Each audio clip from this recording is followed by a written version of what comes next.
मिल भी constant function का भी डिफरेंशिएशन क्या होता है? किसी चीज़ का डिफरेंशिएशन जीरो मतलब वो फंक्शन क्या हमारा। तो आप आगे याद रखेंगे कि एक्सटर्नल फोर्स जहाँ पे सिस्टम में एब्सेंट हो, एक्सटर्नल फोर्स नहीं होना चाहिए, उसी सिस्टम में मोमेंटम कंजर्वेशन होगा। अगर एक्सटर्नल फोर्स है वहाँ पे मोमेंटम कंजर्वेशन, इंटरनल फोर्स के प्रेजेंस में मोमेंटम कंजर्व होता है। बाकी इसमें और क्या क्या बता सकते हैं आप? मोमेंटम कंजर्वेशन का मतलब initial momentum is equal to final momentum. ऊपर में क्या डाला हुआ है? तो वेक्टर भी डाला हुआ है। इसका मतलब क्या हमारा? वेक्टर लगाने का मतलब क्या है? तो momentum conservation either x axis में लगाएंगे, वाई एक्सिस में लगाएंगे, जेड एक्सिस में लगाएंगे। वेक्टर का मतलब क्या है ये? तो मोमेंटम कंजर्वेशन डायरेक्शन तो कंसिडर करते हुए आप अप्लाई करेंगे। Initial momentum along x axis, final momentum along, ये क्या बोलेंगे इसे आप? मोमेंटम कंजर्वेशन कहाँ लगा दिया आपने?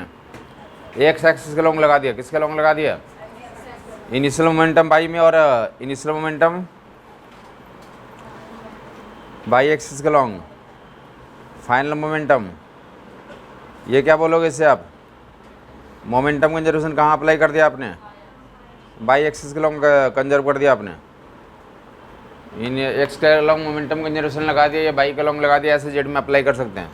मैं बोलना चाहता हूँ कि एनर्जी कंजर्वेशन से क्या डिफरेंस है यहाँ पे? एनर्जी कंजर्वेशन के लिए हम लोग डायरेक्शन कंसिडर नहीं करते थे, सीधा बोलते थे एनर्जी कंजर्व रहेगा half m v square plus m g h और half m v dash square plus m g h dash, ऐसा कर देते थे। डायरेक्शन के बारे में कभी भी हमने मेंशन नहीं किया था एक्स के लॉन्ग वाई के लॉन्ग। यहाँ पे क्या करना होगा? हमें डायरेक्शन मेंशन करना होगा कि हमें कौन से डायरेक्शन में कंजर्व कर रहे हो तुम। क्लियर बात हो गई? और कंजर्वेशन का बस इतना ही मीनिंग रहेगा कि initial momentum is equal to, अगर इनिशियल मोमेंटम जीरो तो फाइनल भी क्या होगा? जीरो। इनिशियल जीरो तो फाइनल भी। क्लियर हो गया होगा लोगों को? मोमेंटम कंजर्वेशन से देखेंगे यहाँ पे एग्जाम्पल शुरू पे, तो पहले एग्जाम्पल दे रखा कि मोमेंटम कंजर्वेशन कहाँ कहाँ लागू होता है। कोई एक एग्जाम्पल बताओगे? बॉम्ब का फूटना। दिवाली में काफ़ी धमाके किए होगे तुमने, तो वहाँ पे क्या कंजर्वेशन हो रहा था? मोमेंटम कंजर्वेशन लागू हो रहा था। Anything else? कोलिजन, आप क्या बोल रहे हैं? हाँ, रिकॉइल ऑफ गन, उसको क्या बोलते हैं? Bullet rifle system. क्या बोलते हैं? बुलेट राइफल सिस्टम में मोमेंटम कंजर्व होता है। और बताएंगे एक्सप्लोजन में मोमेंटम कंजर्व होगा। एक्सप्लोजन, कोलिजन, ये एग्जाम्पल्स है जहाँ पे स्ट्रेट फॉरवर्ड हमें कुछ बोला नहीं रहेगा। बोले किसी क्वेश्चन में लिखा हो एक्सप्लोड कर गया, तो डेफिनेटली वहाँ पे एक प्रिंसिपल क्या लागू होगा? मोमेंटम कंजर्वेशन लागू होगा। कोलाइड कर गया, क्या लागू होगा हमारा? मोमेंटम कंजर्वेशन लागू होगा। Anything else? Spring force, electrostatic force, gravitational force के प्रेजेंस में, spring force, electrostatic force, gravitational force के प्रेजेंस में क्या रहेगा हमारा? मोमेंटम कंजर्व रहेगा। फर्दर राइफल बुलेट सिस्टम, या इसको लोगों ने बोला रिकॉइल करने वाला केस। राइफल बुलेट में भी रिकॉइल होता है और भी जगहों पे रिकॉइल होता है। कौन सा केस? तो nuclear explosion, nuclear reactions, nuclear reaction में भी क्या बोलेंगे आप? मोमेंटम कंजर्वेशन लागू होता है। एंड एटम्स के अंदर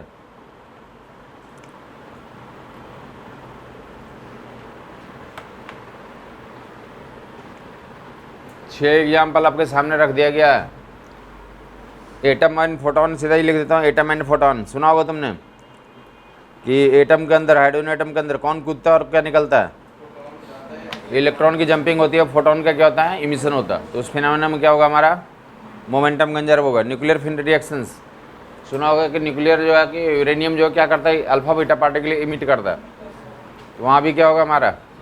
मोमेंटम कंजर्वेशन लागू होगा। एंड उसके अलावा तो राइफल बुलेट सिस्टम तुम्हें पता ही है। राइफल से तो बुलेट फायर करते हैं। हाँ जी, एटम फोटोन तूने सुना ना? हाँ नहीं बेटा, जस्ट सीधा ही राइफल और बुलेट में क्या होता है? बुलेट राइफल के अंदर होता है और वहाँ से बुलेट को क्या करते हैं? फायर करते हैं। बुलेट बाहर निकलेगा और राइफल कहाँ जाएगी, पीछे जाएगी। वो पूरा फिनोमेना होगा, पूरा एक्सपेरिमेंट हो गया। उसमें क्या बोलते हैं, तो मतलब ऐसे सिस्टम होता है कि एटम के अंदर ही कौन होता है, फोटोन होता है। तो ये कब निकलता है, जब इलेक्ट्रॉन की जंपिंग होगी हाई एनर्जी से लो एनर्जी में, तो क्या होगा वहाँ पे फोटोन का इमिशन होगा। वहाँ पे क्या होगा, कौन जो है तो बुलेट हो गया, कौन राइफल हो गया। ये बुलेट हो गया, ये क्या हो गया, राइफल हो गया।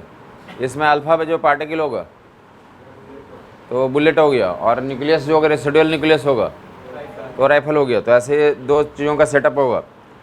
मोमेंटम कंजर्वेशन के एग्जांपल्स ये हैं। इनिशियल मोमेंटम इक्वल टू, तो पहला देखिए जो ऑब्जेक्ट है stationary object, stationary object, stationary object जो है तो दो पार्ट में स्प्लिट कर गया। स्टेशनरी ऑब्जेक्ट तो एक्सप्लोड कर रहा है इन टू पार्ट्स। ये इस पर इस वाले लोगों को याद होगा शायद 1:1:2 में रेशियो दिया हुआ था। एक ऑब्जेक्ट जो है कि मास रेशियो किसमें एक्सप्लोड कर गया, 1:1:2 में, ऐसा कुछ लिखा होता है, 1:1:3 ऐसा कुछ मास रेशियो लिखा हुआ याद होगा लोगों को।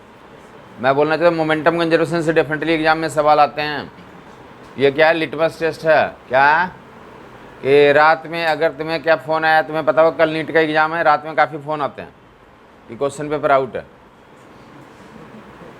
क्या तुम इधर पढ़ रहे हो, उधर फ़ोन आ गया, क्वेश्चन पेपर आउट है, तुम्हें मन करता है आंदोलन कर दूँ। तो उस समय में उस क्वेश्चन पेपर का टेस्टिंग कहाँ से कर लोगे। तो वो बोलोगे कि हमें देखने के लिए दे दो थोड़ा सा। अगर तुमने उस पेपर को देखा है 1 से 50 नंबर में, तो एक मोमेंटम का कंजर्वेशन का क्वेश्चन अगर है तब तो उसके सही होने की पॉसिबिलिटी होगी। समझ आई बात नहीं आई। और अगर उसमें मोमेंटम कंजर्वेशन का क्वेश्चन नहीं है तो डेफिनेटली वो क्या हमारा, तो वो कल का पेपर में डेफिनेटली वो सही नहीं है।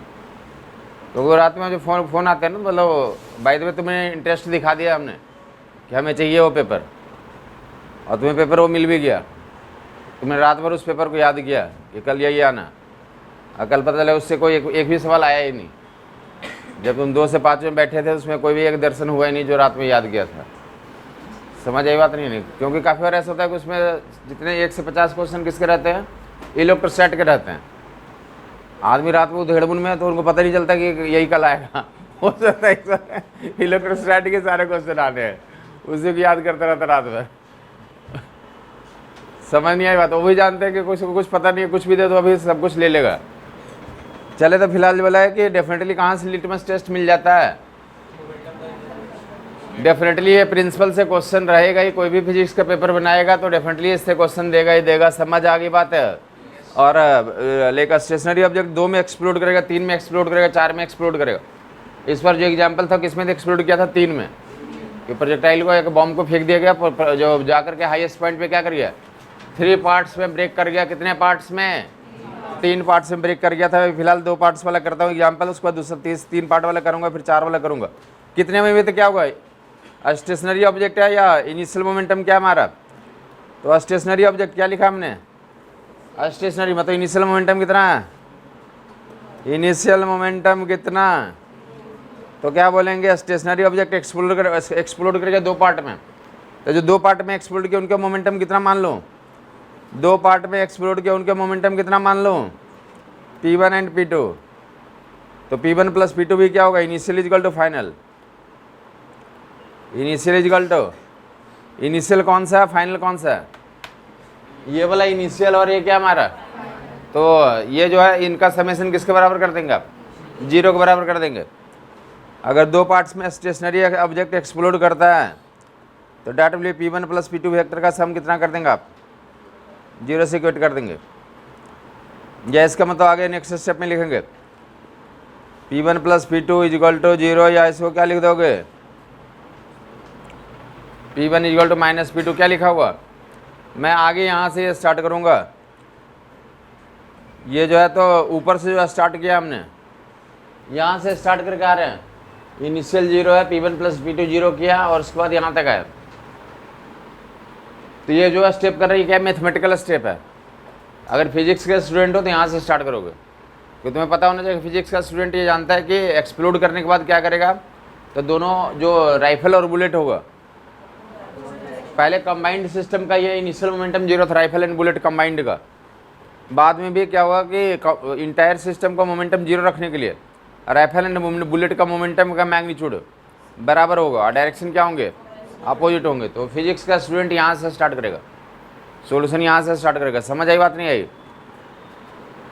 और उसमें भी तो और जो और भी रिलेंट है तो कहाँ से स्टार्ट करता है, बस यहाँ से स्टार्ट करता है। वो जानता है कि हम यहाँ से स्टार्ट करेगा, वो P1 = P2 यहाँ से स्टार्ट करेगा। और वो क्या बोलेगा, वो हम जानते हैं कि डायरेक्शन क्या होता है, वो अपोजिट होता है। एक्सप्लोजन में डायरेक्शन दोनों पार्टिकल्स का क्या होंगे। समझ आ गई बात? मैं बोलना चाहता हूँ कि मैथमेटिकली ऊपर से करते हुए आएंगे। अगर फिजिक्स पढ़ रहे हैं तो हम लोग यहाँ से स्टार्ट करते हैं। Mass of bullet, velocity of bullet = mass of rifle, rifle velocity of rifle. किसी को दिक्कत है बताएगा? Mass of bullet, velocity of bullet = हम जानते हैं कि जो राइफल और बुलेट की वेलोसिटी का डायरेक्शन क्या होगा, राइफल एंड बुलेट की वेलोसिटी का डायरेक्शन अपोजिट होगा, ये हमें पता है। क्लियर हो गया होगा लोगों को? तो यहाँ से क्या दिए रहते हैं क्वेश्चंस में, एक्सप्लोजन के पहले राइफल एंड बुलेट का सिस्टम क्या था हमारा, स्टेशनरी था। राइफल एंड बुलेट का सिस्टम क्या था हमारा एक्सप्लोजन के पहले, और एक्सप्लोजन के बाद क्या हुआ, तो बुलेट भी मोशन में आ गया और राइफल भी किस में आ गया। तो क्या गिवन रहेंगे हमारे, तो आइधर जो है ना हमें क्या दिया रहता है कि मास ऑफ राइफल और मास ऑफ बुलेट, अब वेलोसिटी बुलेट दिया हुआ, तो राइफल की वेलोसिटी निकालो, राइफल की वेलोसिटी निकालो। और राइफल अगर बुलेट आगे जाएगा तो राइफल कहाँ जाएगा, तो उसको क्या बोलते हैं, राइफल क्या कर रहा है, रिकॉइल कर रहा है। राइफल वापस पीछे जाने को क्या बोलते हैं आप, राइफल का रिकॉइल करना। समझ आ गया होगा? राइफल का रिकॉइल करना क्या बोलते हैं उसे, राइफल का रिकॉइल करना। किसी को दिक्कत है बता देगा? राइफल के पीछे जाने के फिनोमेना क्या बोलते हैं, राइफल रिकॉइल कर रहा है। MV BV = ऐसा। कोई सिचुएशन में किसी को दिक्कत है बताएगा? तो क्या क्या दिया था, तो वेलोसिटी ऑफ बुलेट पता था, काइनेटिक एनर्जी बुलेट का पता हो जाएगा। और वेलोसिटी ऑफ राइफल निकाल लिया तो काइनेटिक एनर्जी भी क्या पता चल जाएगा, राइफल की काइनेटिक एनर्जी भी क्या पता चल जाएगी, तो पता चल जाएगी हाँ या नहीं। तो ये भी सवाल पूछा था कि एक्सप्लोजन में टोटल काइनेटिक एनर्जी कितना रिलीज हुई, कितना, तो कैसे निकालो, काइनेटिक एनर्जी कितना बाहर निकला, काइनेटिक एनर्जी रिलीज कितना हुआ, तो mv/2 प्लस mr/2। किसी को कन्फ्यूजन है बता देगा?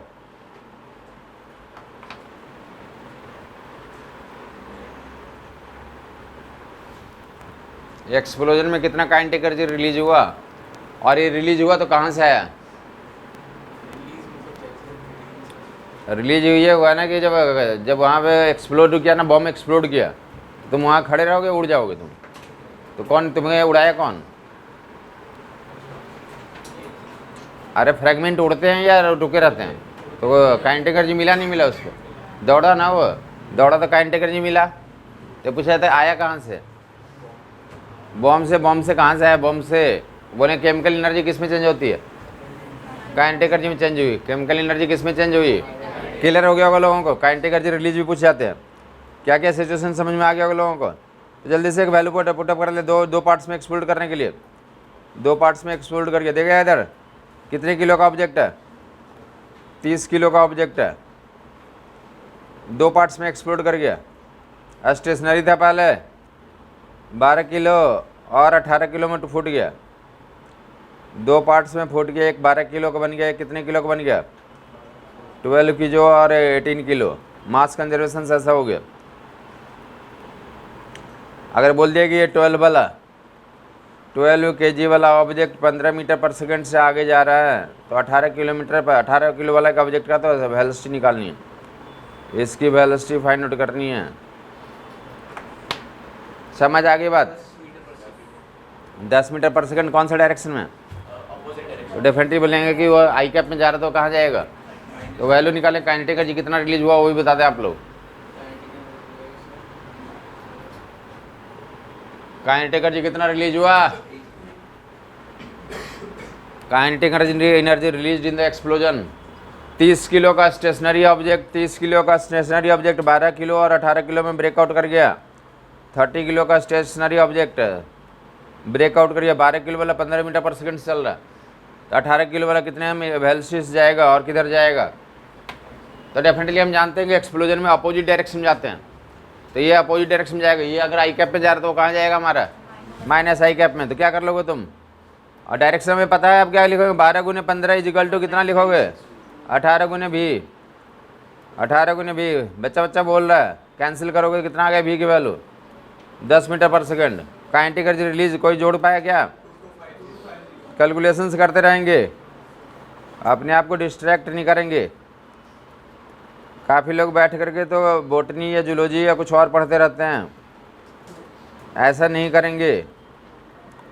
जो काम करते हैं पूरी हृदय से करते हैं, पूरी श्रद्धा से करते हैं, तभी सफलता मिलती है। ऐसा नहीं कि फिजिक्स की क्लास में बैठ के जो केमिस्ट्री का कैलकुलेशन कर रहे हैं और केमिस्ट्री में फिजिक्स का कर रहे हैं, उसे क्या बोलते हैं? मिसमैनेजमेंट बोलते हैं। क्या बोलते हैं उसे? मिसमैनेजमेंट। इंडिया में बहुत होता है, ये कॉमन सा प्रोसेस है। नेक्स्ट कितना? 18 किलो। ये जो है ये ऐसा कोई करते हैं तो वो खुद ही के बारे में जानते हैं कि मैं ऐसा करता हूँ। अपने आप को मैनेज करना सीखें पहले। फर्स्ट स्टेप तो यही होता है कि जहाँ पे मैं बैठा हूँ, जिस काम के लिए बैठा हूँ वही काम करूँगा। अगर कोई दूसरा काम करता है तो उस प्रोसेस को मिसमैनेजमेंट बोलते हैं, इंडिया में कॉमन है। तो .w कितना हो गया? ये 6 मल्टीप्लाई कर लोगे 1350 प्लस 900 ऐड ऑन कर लेंगे।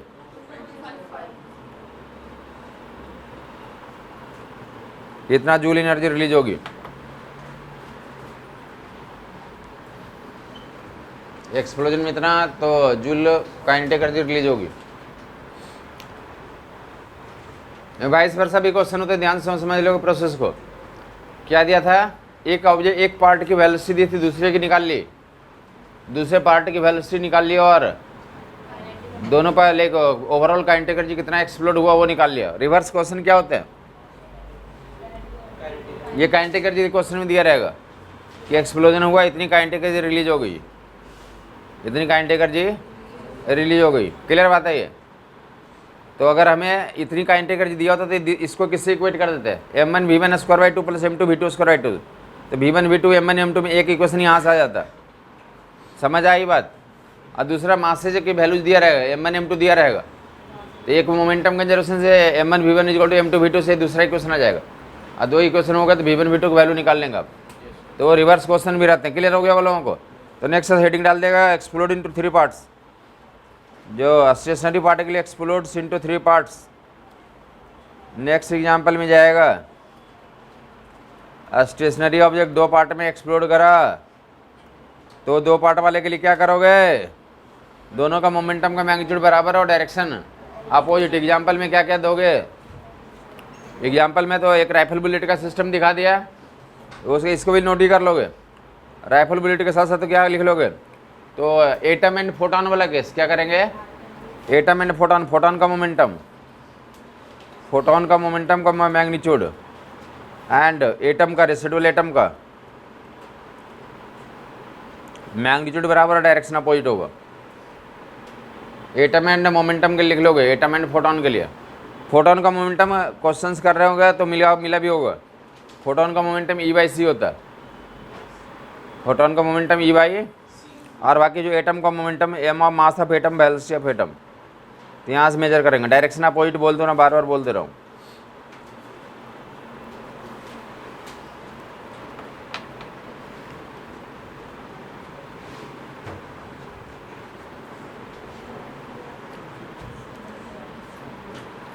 बाकी लोकल लाइफ में तो 10 एग्जाम्पल बताओ, लोकल हज़ारों एग्जाम्पल दे सकते हैं आप, बस 10 एग्जाम्पल बताओ जो लोकल लाइफ में जो है मोमेंटम कंजर्वेशन का एग्जाम्पल है।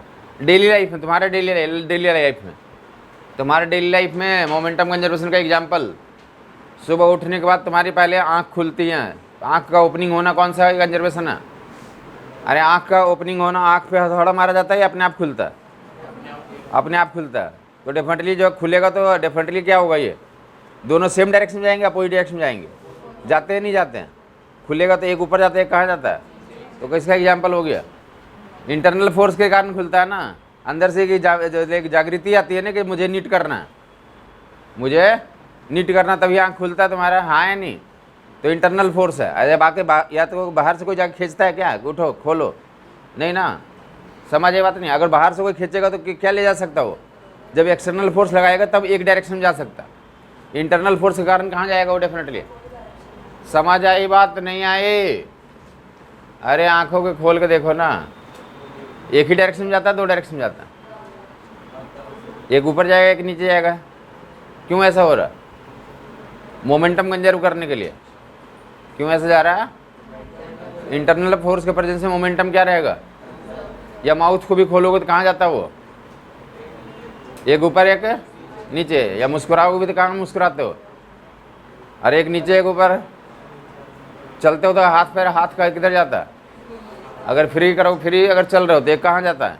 एक आगे एक, ऐसा दोनों आगे ले जाते हो या दोनों पीछे, कोई पकड़ेगा तभी ऐसा होगा। समझ ये बात नहीं आई? अदरवाइज नेचुरल फ्लो में चलोगे तो कैसे चलता हो? कुछ समझ नहीं आया? एप्पल को काटोगे तो किधर गिरता है? दोनों एक ही जाता है, अपोजिट जाता है?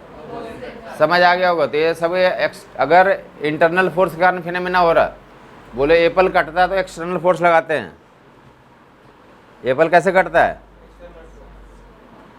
तो आप वहाँ पे बोलेंगे कि ऐसा क्यों हो जाता है? क्योंकि एप्पल में काटने के लिए जो फोर्स लगाना है वर्टिकल डायरेक्शन में लगा रहे हैं, तो वर्टिकल डायरेक्शन में मोमेंटम चेंज लाएगा। बट एक हॉरिजॉन्टल में कोई फोर्स लगाया क्या? हॉरिजॉन्टल में फोर्स नहीं लगाया तो हॉरिजॉन्टल में मोमेंटम क्या रहेगा? इसलिए दोनों पार्ट्स कहाँ जाते हैं? अपोजिट डायरेक्शन में जाते हैं। समझ आ गया होगा लोगों को? एप्पल का कटिंग का क्वेश्चन नहीं दिए रहते कि एप्पल का कटिंग में which of the following is true. तो एप्पल का कटिंग में मोमेंटम कंजर्व होगा, दोनों पार्ट्स कहाँ जाएंगे? अपोजिट डायरेक्शन में जाएंगे। समझ आ गया होगा लोगों को? तो मोमेंटम कंजर्वेशन, या आप रॉकेट कैसे उड़ जाती है? अरे इनिशियली स्टेशनरी होती है ना, दो फ्रैगमेंट, एक नीचे जाता है एक कहाँ जाता है? तो रॉकेट का मोशन किस पे बेस्ड है? हमारा मोमेंटम कंजर्वेशन। क्लियर हो गया होगा लोगों को? तो ऐसे डेली लाइफ में बहुत सारे एग्जांपल जो कि है मोमेंटम कंजर्वेशन का, तो फॉलो करता है। वोमिटिंग का एग्जांपल पहले दे रखा हमने। वोमिट करते हो तो कैसे करते हो? कोई बाहर से मारता है या अपने आप होता है? अरे इंटरनल होता है ना। जैसे आपको तुम्हारा मन करता है अगले अगले वाले को बोलते हट जाओ तुम यहाँ से, अब मैं कुछ करूँगा, तो इंटरनल फोर्स के कारण हो रहा। तो वो कहाँ, जहाँ जिधर फेंकते हो, इधर फेंकोगे बहुत ज़्यादा लिक्विड फेंकोगे तो क्या होता है? तुम्हें दूसरी तरफ जाते हो। किधर जाते हो? तो जो दूसरी तरफ जाते हो, बट तुम्हें ये मास ज़्यादा होने के कारण, जो लिक्विड पार्टिकल उसका मास कम है, बट जो तुम्हारा मास ज़्यादा, इसलिए अप्रिशिएबल वेलोसिटी दिखती नहीं है तुम्हारी, बट डेफिनेटली क्या होगा? तो अपोजिट डायरेक्शन में तुम्हारा मूवमेंट होगा। समझ आ गया होगा लोगों को? तो डेली लाइफ में कॉमन बहुत सारे एग्जांपल है जो भी इंटरनल फोर्स के कारण हो रहा है, वहाँ मोमेंटम कंजर्व होगा। तो एक इसको लिख लिया। ये जो सवाल में दिया रहता कि न्यूक्लियर रिएक्शंस में, तो रेसिडुअल न्यूक्लियस किसका? रेसिडुअल न्यूक्लियस का मोमेंटम और अल्फा पार्टिकल का मोमेंटम। अल्फा पार्टिकल निकल रहा है, रेसिडुअल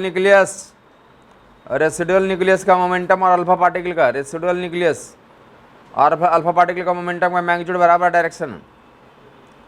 रेसिडुअल न्यूक्लियस, किसी को दिक्कत है बोलेगा? ऐसा तुमने सुना होगा कि कोई न्यूक्लियस हमारा यूरेनियम ले ले 92 to 38, क्या निकल गया? एक अल्फा निकल गया। जो भी न्यूक्लियस बच गया यहाँ पे, तो डेट इज 234 का बच गया। कितने का बच गया? और एक क्या निकल गया? अल्फा बाहर निकल गया। तो इनिशियल मोमेंटम कितना लिखोगे? अरे इसका तो 0 था, बाद में कितना लिख लोगे? ये वाला या इस वाले का? तो 234 इंटू जो भी यू दिया हुआ, और इसका कितना ले लोगे? तो ऐसा ही क्वेश्चन अप्लाई कर लोगे।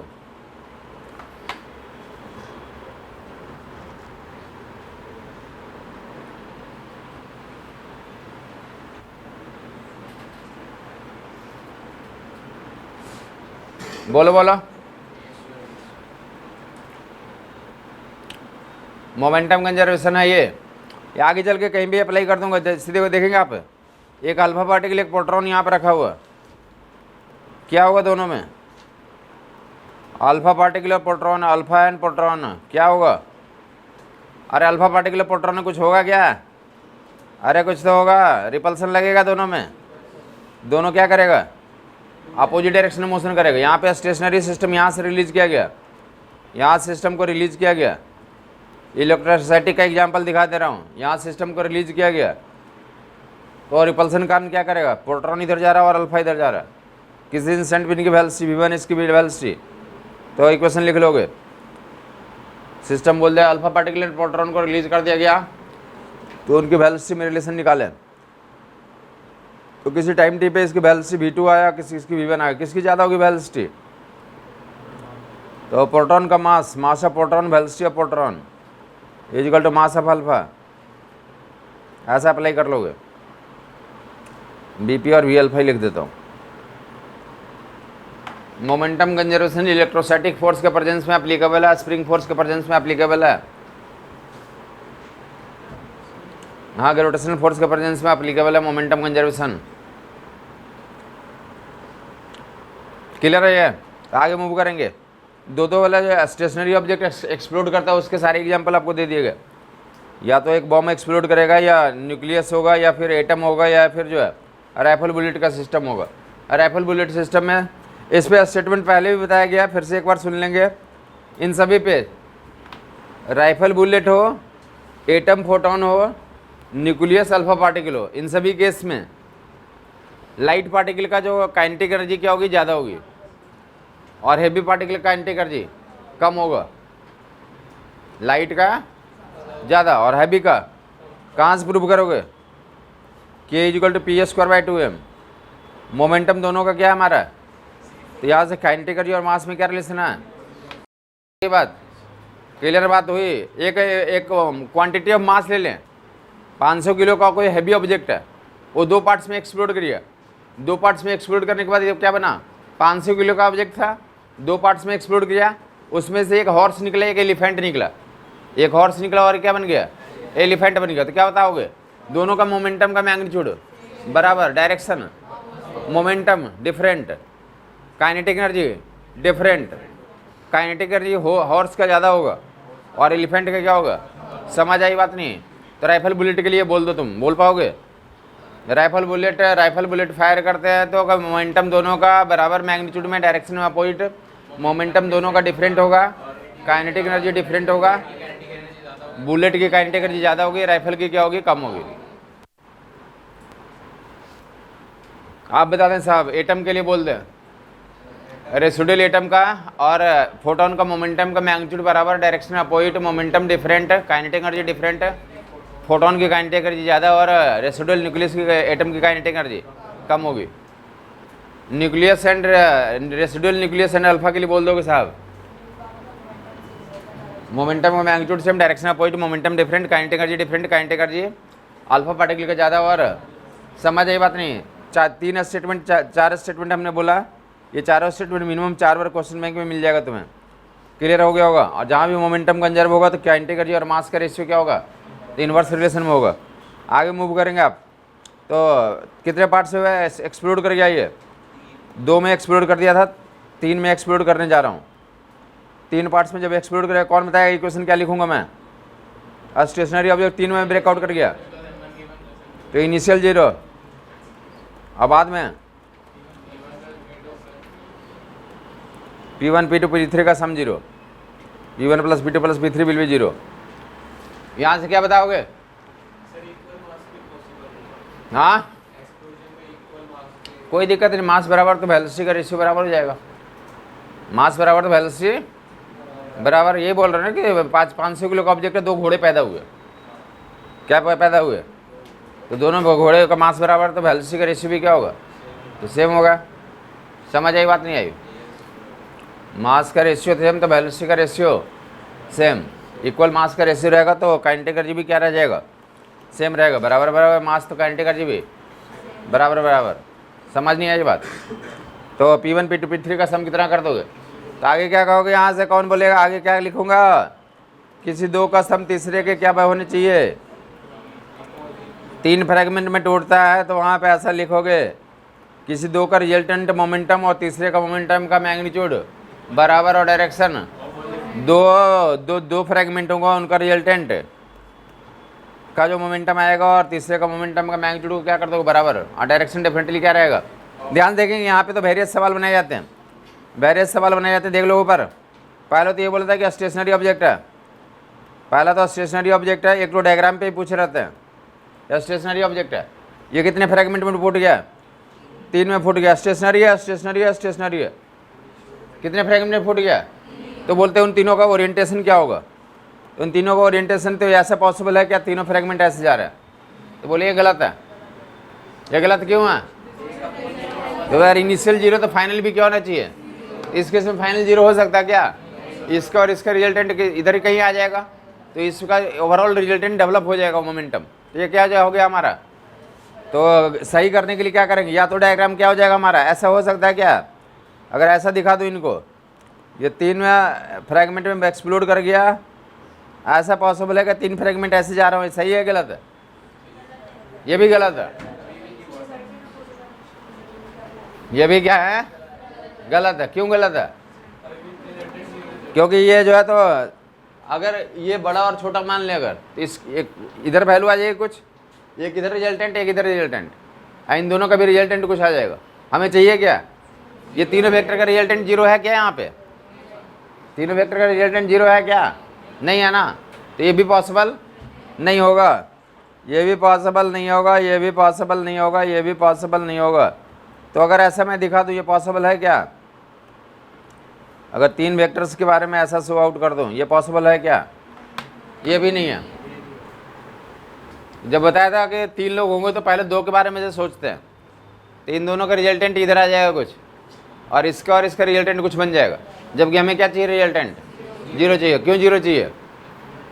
क्योंकि इनिशियल जीरो था, क्योंकि इनिशियल, तो फाइनल भी जीरो। तो ये सारे डायग्राम बनाए रहेंगे, वो गलत होगा। सही वाला कौन सा होगा? तो सही वाला ऐसा लेंगे, 2 लोग इधर चले गए, तीसरा ऐसा होगा, तो ये सही होगा, इसके सही होने की पॉसिबिलिटी है। इस केस में रिजल्टेंट जीरो पॉसिबल हो सकता है। कौन एक्सप्लेन करेगा कि रिजल्टेंट जीरो? ये P1 P2 का रिजल्टेंट आएगा, वो इसको नलीफाई कर सकता है। तो दैट इसी कारण से ये पॉसिबल डायग्राम होगा। समझ आ गया होगा लोगों को? तो यही सवाल रहता है कि एटलीस्ट जो है कि हर एक साल ऑलमोस्ट ये हर एक साल क्वेश्चन रहता है। इस बार भी था, देखो इस बार भी क्वेश्चन था। ऊपर देखा क्या था हमारा? तो एक स्टेशनरी ऑब्जेक्ट है, ये स्टेशनरी ऑब्जेक्ट लें, या दूसरा क्या मान सकते हैं इसी को? ये स्टेशनरी ना हो मान के क्या मान सकते हैं आप? तो लाइक लॉन्च कर दिया आपने, क्या करते हैं? मूविंग मान दिया। तो मूविंग वाला केस आगे करता हूँ, पहले स्टेशनरी में स्टार्ट करते हैं। तो स्टेशनरी ऑब्जेक्ट है क्या हमारा, और बोल दिए 3 फ्रेगमेंट फूट गया। कितने फ्रेगमेंट में फूट गया? 3 फ्रेगमेंट है। 1:2 मास रेशियो कितना हमारा? मास रेशियो 1:2 में फूट गया। मास रेशियो 1:2 में फूट गया। अगर 4 किलो है, 4 किलो है, तो 1 किलो 1 किलो 2 किलो ऐसा फूट गया। समझ आई? बात नहीं आई? बात समझ में आ गया ना? तो ऐसा मास रेशियो में फूट गया, एक्सप्लोड कर गया। क्लियर बात हो गई? अब आपको बोला है कि या तो m मास मानोगे, तो m and total mass m माना, तो कितना हो जाएगा? तो m/4 एंड तो m/2 ऐसा बन जाएगा रेशियो में। तो टोटल मास का रेशियो दिया रहता, मास का रेशियो दिया हुआ कि इतने रेशियो में एक्सप्लोड कर गया। और 2 की वेलोसिटी के बारे में इन्फॉर्म कर देते हैं, 2 की वेलोसिटी के बारे में वो इन्फॉर्म कर देते हैं। ये कितने वेलोसिटी जा रहा है? v1 से जा रहा है, ये कितने से जा रहा है? और तीसरे की निकालो, तीसरे की वेलोसिटी निकालें। क्लियर बात हुई नहीं हुई? क्वेश्चन क्लियर हुआ नहीं हुआ? सुन लोगे वंस मोर। ये है किसी भी अब हर एक बच्चे को ऑलमोस्ट पता होगा कि स्टेशनरी फ्रेगमेंट 3 में फूट गया, और फूटने के बाद क्या बोलते हैं कि मास रेशियो इतना है। बाकी 2 के बारे में बताए रहते हैं कि दो लोग कहाँ जा रहे हैं? V1 एंड V2 वेलोसिटी से राइट एंगल पे जा रहे हैं। एक एक्सिस में चला गया, दूसरा कहाँ चला गया? तो तीसरे का मैग्नीट्यूड एंड डायरेक्शन निकालो। तीसरे का क्या निकालो तुम? मैग्नीट्यूड एंड डायरेक्शन निकालो। समझ आ गया लोगों को? तीसरे का क्या निकालें आप? Magnitude and direction. Question clear हो गया लोगों को? 1:1 में तो फूट गया। सी ऊपर देगा लोग, मान लेते थोड़ी देर के लिए कि इनिशियली ऑब्जेक्ट का मास कितना था हमारा? 4m था। तो कितना कितना हो गया? m एंड 2m मान लिया सर। समझ आ गई बात? अगर 4m मानेंगे तो m एंड 2m लोगे। अगर m मानोगे टोटल मास, तो m/4 एंड m/2 लोगे। ऐसा ही लेंगे। रेशियो में कोई दिक्कत नहीं, क्योंकि हमारा आंसर में मास नहीं आएगा, मास कैंसिल आउट होना। तो रेशियो वाइज मासेज को लेकर काम कर सकते हैं आप। या अगर किसी को दिक्कत हो डायरेक्टली मान लो 1 किलो 2 किलो। 1 किलो एंड तो मास आना नहीं आंसर में।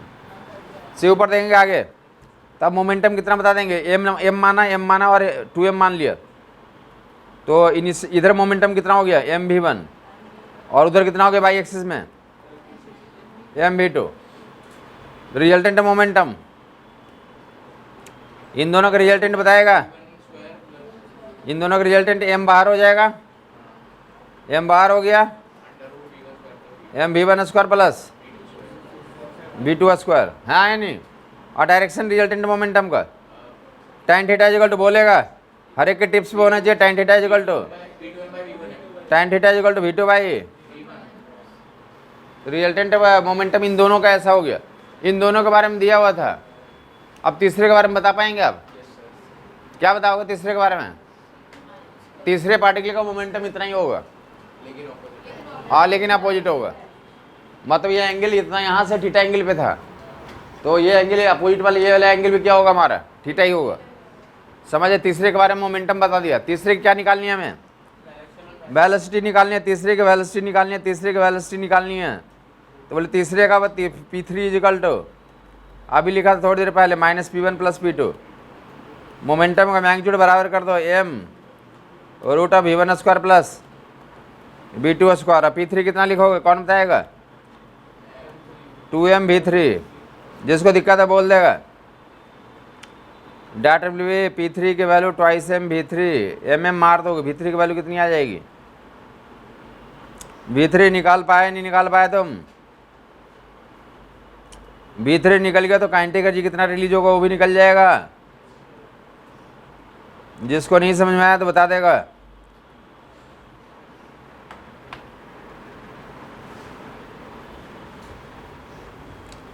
बोल पाएंगे साहब आप, जल्दी जल्दी बोलो। एक मास m था, 1:1:2 रेशियो में फूट गया, दो पार्ट्स परपेंडिकुलर डायरेक्शन में जा रहे हैं, दोनों का मोमेंटम दिया हुआ है mv1 mv2। बोलेंगे रिजल्टेंट मोमेंटम इन दोनों का जो आएगा उसका magnitude m root v1 square plus v2 square हो गया। Direction tan theta equal to v2 by v1 and corresponding जो तीसरा पार्टिकल होगा उसका मोमेंटम इतना ही होगा, डायरेक्शन अपोजिट होगा। तीसरे का मोमेंटम 2m v3 को इससे इक्वेट कर देंगे तो v3 निकल गया और डायरेक्शन भी निकल गया। उसका ऊपर डायरेक्शन तीसरे किधर हो जाएगा, तो मैग्नीट्यूड एंड डायरेक्शन तीसरे पार्टिकल का निकाल लिया। अगर काइनेटिक एनर्जी कितना रिलीज हुआ वो निकालना होता, m1 v1 square by 2 plus m2 v2 square by 2 plus m3 v3 square by 2 करके तो तीनों को जोड़ देते तो काइनेटिक एनर्जी रिलीज कितना हो गया निकल के आ जाता। किसी को दिक्कत है बता देगा, तो जल्दी से एक प्रैक्टिस कर लें। बता दिए कि ऑलमोस्ट हर एक साल ये सवाल आता है, और किसी को तो कष्ट है तो आप देख लेगा इस साल का प्रीवियस ईयर, इस साल का प्रीवियस ईयर और इसके पहले के हर एक साल ऑलमोस्ट ये क्वेश्चन तो रहते ही रहते हैं। नीट का जो है नीट में जो है अच्छी रैंक लाना या टॉप करना बहुत आसान होता है, क्योंकि पैटर्न पे क्वेश्चन आते हैं, वही क्वेश्चन रिपीट होते रहते हैं। अगर कोई ये ध्यान रखे कि मैं गलती नहीं करूँगा और सब कुछ अच्छे से जा कर दूंगा विद इन टाइम, तो उसकी टॉप रैंक आ जाएगा आसानी से। सी ऊपर देखेंगे, बोले एक स्टेशनरी पार्टिकल है, क्या हमारा स्टेशनरी पार्टिकल है, और ये फूट गया। क्या कर गया, ये फूट गया। मास रेशियो दिया हुआ, मास जो फूट गया ये कितने किलो का था, 4m किलो का मास में फूटा जो, जल्दी जल्दी कैलकुलेट कर लेगा। ये फूट गया, दो का मास रेशियो m और m है। m और m वाले कितने स्पीड से जा रहे हैं, v स्पीड से जा रहे हैं। m और m वाले v स्पीड से जा रहे हैं, एक 2m वाला फट बचेगा। तीसरे का तो स्पीड निकालना हो, काइनेटिक एनर्जी कितना एक्सप्लोजन हुआ वो निकालना। 2m से तो v डैश निकालना है और काइनेटिक एनर्जी कितना रिलीज हुआ निकालना। काइनेटिक एनर्जी निकालना, v डैश निकालना। जल्दी से कर लेगा लोग। क्वेश्चन समझ में आ गया कि 3 में टूटा, 2 कितने एंगल पे जा रहे हैं, 2 लोग जा रहे हैं 90 डिग्री पे एक्स एंड वाई एक्सिस में, 2 पार्टिकल्स राइट एंगल पे जा रहे हैं म्यूचुअली परपेंडिकुलर डायरेक्शन में। तो तीसरे फ्रैगमेंट की वेलोसिटी निकालना, टोटल काइनेटिक एनर्जी कितना रिलीज हुआ वो निकालना। कोई होशियार बच्चा और लिए आंसर दे सकता है। mv 2 मोमेंटम है, इनका रिजल्टेंट कितना हो जाएगा, mv का रूट 2mv, mv का रूट 2mv को 2m इंटू v डैश से इक्वेट कर दोगे, 2m इंटू v डैश से इक्वेट कर दोगे, v डैश की वैल्यू निकल जाएगी v by root 2, v dash की वैल्यू v बाई रूट 2। अपने आप को चैनलाइज करते रहेंगे, क्वेश्चंस करते रहेंगे, क्योंकि दिवाली में काफ़ी लोग मिठाई खाते हैं और उसके बाद क्या हो जाता है, जाम हो जाते हैं। वो मिठाई खाने के बाद जाम हो जाते हैं। दिवाली के पहले जितने लोग आंसर दे रहे थे आजकल कम दे रहे हैं। इसका मतलब ये है कि आपने कुछ गड़बड़ करा है। जल्दी जल्दी आंसर देंगे आप। तुम्हें नहीं लग रहा है कि तो जितने स्पीड से दिवाली के पहले आंसर दे रहे थे तुम, अब जो है तुम्हारी स्पीड घट गई है? घटी नहीं घटी है? 3/2 MB²। Very good. 3/2 MB² is the right answer. Kinetic energy जितना ही आंसर आएगा। तुम्हें लग रहा होगा कि तुम सुस्त हो गए दिवाली के बाद, क्योंकि ये लेकिन मैं पहले के एक्सपीरियंस से बोल रहा हूँ, हर एक साल ऐसे ही होता है। दिवाली के बाद लोग सुस्त हो जाते, पता नहीं क्या करते हैं उसमें। वो बाहर से तो ये दिखता है कि लोग खाए होंगे ज़्यादा इसलिए सुस्त हो गए। ये रिजल्टेंट मोमेंटम दो लोगों का कितना बता दोगे तुम? तो √2 MB। दो लोगों का कितना? कितने एंगल पे, कितने एंगल पे? North east. क्या कौन सा डायरेक्शन बोलेंगे? North east. हाँ है नहीं? नॉर्थ ईस्ट का उल्टा डायरेक्शन क्या होगा? तीसरे पार्टिकल का नॉर्थ ईस्ट का उल्टा साउथ वेस्ट। कहाँ जाएगा हुआ? साउथ वेस्ट में जाएगा थर्ड पार्टिकल। हाँ है नहीं?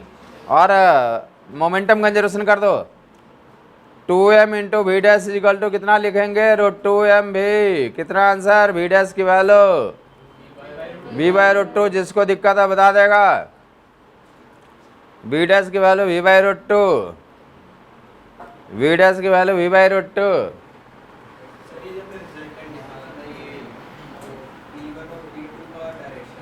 हाँ, जो जिन दोनों के बारे में दे रखा ना कि इतने एंगल पे चले गए, बताया कि दो फ्रेगमेंट किस में गए? 90 डिग्री पे गए, तो उनके बारे में दो का दिया रहेगा। दो के बारे में दिया रहेगा। अगर दो बोलते हैं कि थीटा एंगल पे चला गया तो क्या करते तुम? तो a² + b² + 2ab cos theta का रूट वाला अप्लाई करते। ये 90 डिग्री पे गया था इसलिए √(x² + y² कर दिया। अब बराबर था इसलिए √2 MV कर दिया। काइनेटिक एनर्जी के लिए देखेगा लोग। काइनेटिक एनर्जी एक का कितना था? m/2 v²। एक का इतना, दूसरे का भी इतना ही था। x वाले का, y वाले का ऐसा, और तीसरा का 2m × v डैश की वैल्यू। तो जोड़ दोगे कितना आ जाएगा? ये that will 3/2 MV²। that will be तो 3/2 MV²। काइनेटिक एनर्जी रिलीज की वैल्यू निकाल लिया आपने। किसी को कन्फ्यूजन है बता देगा। Stationary fragment, stationary object 3 fragment में टूट गया। स्टेशनरी ऑब्जेक्ट 3 फ्रैगमेंट में फूट गया। काइनेटिक एनर्जी कितना रिलीज हुआ वो भी निकाल लिया, और बाकी जो वेलोसिटी भी निकाल ली। जल्दी से प्रैक्टिस कर लेगा। ऐसा बोला जा रहा है कि स्टेशनरी ऑब्जेक्ट ही दे रहा हूँ, वैल्यूज दे रहा हूँ इस पर ही। स्टेशनरी ऑब्जेक्ट है, फूट गया। दो पार्ट 90 डिग्री पे जा रहे हैं। दो पार्ट किस पे जा रहे हैं? तीसरे का तो वेलोसिटी निकालना है, या तीसरे का तो वेलोसिटी दिया और मास निकालना। स्टेशनरी ऑब्जेक्ट फूट गया। क्या हो गया? स्टेशनरी ऑब्जेक्ट फूट गया। ये बोला जा रहा है कि स्टेशनरी ऑब्जेक्ट फूट गया। स्टेशनरी ऑब्जेक्ट फूट गया। और कितने कितने में फूटा? ये 12 किलो का फूटा। ये कितने का फूटा? क्लियर है ये? और ये कितने का फूटा? तो 3.5 kg का फूटा।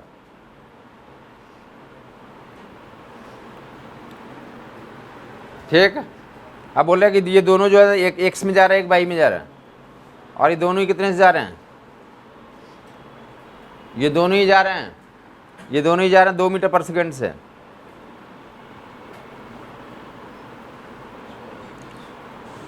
और तीसरा पार्टिकल 10 मीटर पर सेकेंड से जा रहा है।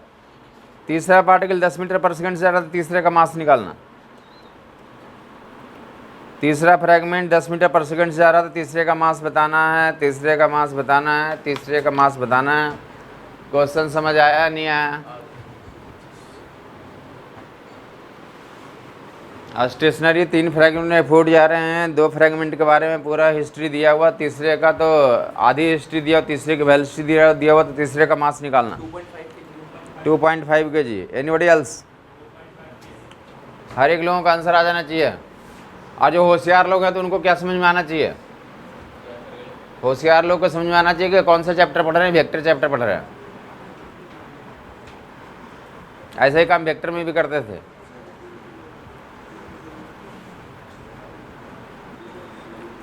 कितना मोमेंटम इसका, मास और वेलोसिटी गुना करो, मास और वेलोसिटी गुना करो, ये 24 है, 12 गुने 2,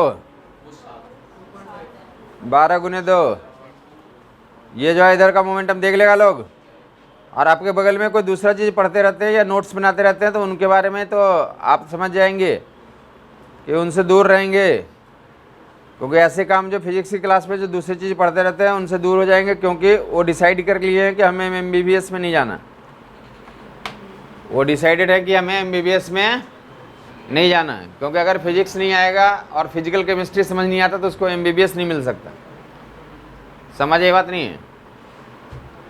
जिनको फिजिक्स में दिक्कत होती है, फिजिकल केमिस्ट्री में दिक्कत होती है, सिर्फ क्या समझ में आती है उनको, बोटनी, जूलॉजी और ऑर्गेनिक और इनऑर्गेनिक थोड़ा समझ में आता है, और बाकी फिजिक्स और फिजिकल केमिस्ट्री जिनको समझ में नहीं आता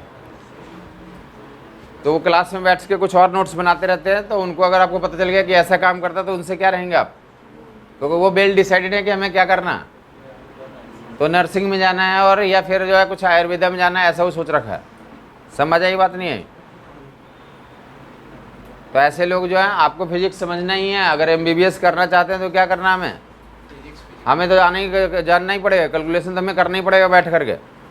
तो सीधे बता दिया कि मोमेंटम के क्वेश्चन आते हैं, एग्जाम में जाके क्या करना होता है, सिर्फ और सिर्फ कैलकुलेशन करना होता है और आंसर वहाँ पे निकाल के टिक आउट करना होता है। ये काम करेंगे तभी आपको एमबीबीएस की सीट मिल सकती है। क्लियर बात हुई नहीं हुई? तो ऐसे लोगों को 7 और 24 का रिजल्टेंट कितना बता रखा है लोगों को, तो 25 रिजल्टेंट आ गया, 25 मोमेंटम आ गया। तीसरा पार्टिकल का मोमेंटम कितना आ जाएगा, 25। तीसरा पार्टिकल P3 इक्वल टू लिख दो सीधा ही, तो P3 का वेलोसिटी कितना दिया हुआ, m into V equal to कितना लिख लेंगे, तो m की वैल्यू कितना, क्लियर हो गया होगा। मास कितना आ गया तीसरे पार्टिकल का, 2.5 kg। किसी को कन्फ्यूजन है बताएगा तो जल्दी से, मैंने और जल्दी से ओरली एग्जाम्पल दे दी, इसी पैटर्न पे बोल रहा हूँ। ये तुम्हें प्रीवियस ईयर में मिल जाएगा वैल्यू, जैसे देख लिया एक बार। ये 2 पार्टिकल जो ऐसा ऐसा दिया हुआ, 2 पार्टिकल ऐसा ऐसा दिया हुआ, तीसरे का जो है तो मास ही निकालना है। और ऐसा बोला कि ये जा रहा है कितने से, तो 6 किलो का है और ये 8 किलो का है। 6 किलो 8 किलो 2 मीटर पर सेकेंड, और ये भी 2 मीटर पर सेकेंड। और तीसरा वाला जा रहा है 4 मीटर पर सेकेंड से, 2 मीटर पर सेकेंड से जा रहे हैं। और ये कितने से जा रहा है, 4 मीटर पर सेकेंड से। तो इसी का मास बताना है, एम डैश की वैल्यू बतानी है। ओके, बाकी लोग बताएंगे गलत तो नहीं है। काफ़ी लोग ऐसा तो नहीं लग रहा है कि 2 किलो 2 मीटर पर सेकंड 2 मीटर पर सेकंड से ऐसा कैसे पॉसिबल होगा, ये गलत लग रहा है क्या कुछ लोगों को? 6 किलो और 8 किलो मास का रेशियो तो अलग है, बट वेलोसिटी सेम है। ऐसा हो सकता नहीं हो सकता? हो सकता है। क्यों हो सकता है? वो दो फ्रेगमेंट वाला केस के लिए जरूरी था कि मास का रेशियो, हाँ मैं बोल रहा हूँ कि वो जो केस बताया था कि मास का रेशियो बराबर तो वेलोसिटी का रेशियो बराबर, मास का रेशियो डिफरेंट तो वेलोसिटी का रेशियो डिफरेंट, वो 2 फ्रेगमेंट वाले में सही था। ये कितने फ्रेगमेंट टूट रहा है, 3 फ्रेगमेंट है, तो मास का वैल्यू डिफरेंट हो सकता है, बट वेलोसिटी क्या हो सकते हैं, सेम हो सकते हैं, कोई दिक्कत नहीं है इसमें। बाकी निकाल लिया होगा, इतना करने की जरूरत पड़ेगी क्या? देखो ध्यान से देखो इधर, ये मोमेंटम कितना हो गया, 10 हो गया, 10 नहीं हो 12 हुआ, ये 12 हुआ और 16 हुआ। 12 16 का रिजल्टेंट कितना होता है? अरे 12 और 16 का 20 होता है। 12 और 16 का रिजल्टेंट 90 डिग्री पे कितना होता है, तो 20 होता है। तो 20 को किससे इक्वेट कर देंगे? ये मोमेंटम कर लोगे, मास और वेलोसिटी को मैं गुना करवा रहा हूँ क्योंकि अभी कोलिजन में जाऊँगा तो ये काम करना पड़ेगा तुम्हें। ये 12 हो गया और ये कितना हो गया, ये 16 हो गया। रिजल्टेंट कितना, 12 16 का 20 रिजल्टेंट हो गया। तो रिजल्टेंट को किससे इक्वेट कर देंगे? 20 इक्वल टू कितना, एम डैश इंटू कितना दिया हुआ, 4 मीटर पर सेकंड। एम डैश की वैल्यू कितनी आ जाएगी? किसी को कन्फ्यूजन है बता देगा। तो 2 फ्रेगमेंट टूट गया, कोई दिक्कत नहीं है। अगर ये 2 फ्रेगमेंट में ऐसा कुछ दे दिया ऊपर देगा, 3 लोग 2 फ्रेगमेंट, अब आपको 2 वेक्टर का रिजल्टेंट निकालना आता है। ये 3 फ्रेगमेंट टूट गया और ये बोला कि 2 लोग थीटा एंगल पे चले गए। इसका P1 और इसका कितना है, कितने पे चले गए दोनों? थीटा की वैल्यू कुछ भी हो सकती है। 60 डिग्री, 30 डिग्री, 90 डिग्री, 45 डिग्री, कुछ भी दिया जा सकता है, हाँ या नहीं? तो क्या लिखेंगे तीसरे का मोमेंटम के बारे में, क्या लिखेंगे अब? Very good. P3 के बारे में लिखेंगे P3 is equal to root of P1 square P2 square plus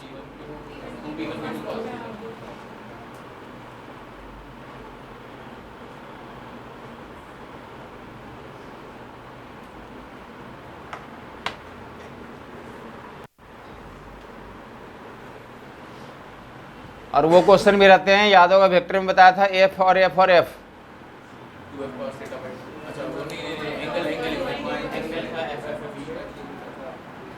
क्या बताया था? एफ और एफ और एफ, एंगल 120। ऐसे बोल दिया कि एक बॉम्ब है, 3 फ्रैगमेंट फूट गया और तीनों का मोमेंटम बराबर है, तो डायरेक्शन कैसे होंगे? तो किसी भी दो के बीच का एंगल कितना हो जाएगा? 120 डिग्री। तो ये क्वेश्चन भी रहते हैं, समझ नहीं आया बात? हाँ जी, वो भी स्टेटमेंट में रहते हैं। हाँ जी, हाँ मैग्नीट्यूड ही लिखा हो बेटा, P3 का मैग्नीट्यूड और इन दोनों का रिजल्टेंट का मैग्नीट्यूड बराबर होगा। ये P3 का मैग्नीट्यूड है और P1 P2 का रिजल्टेंट का मैग्नीट्यूड ही बराबर किया हो। डायरेक्शन डेफिनेटली क्या दिखा दिया? वहाँ दिख रहा है आंखों से, अपोजिट दिखा दिया हमने।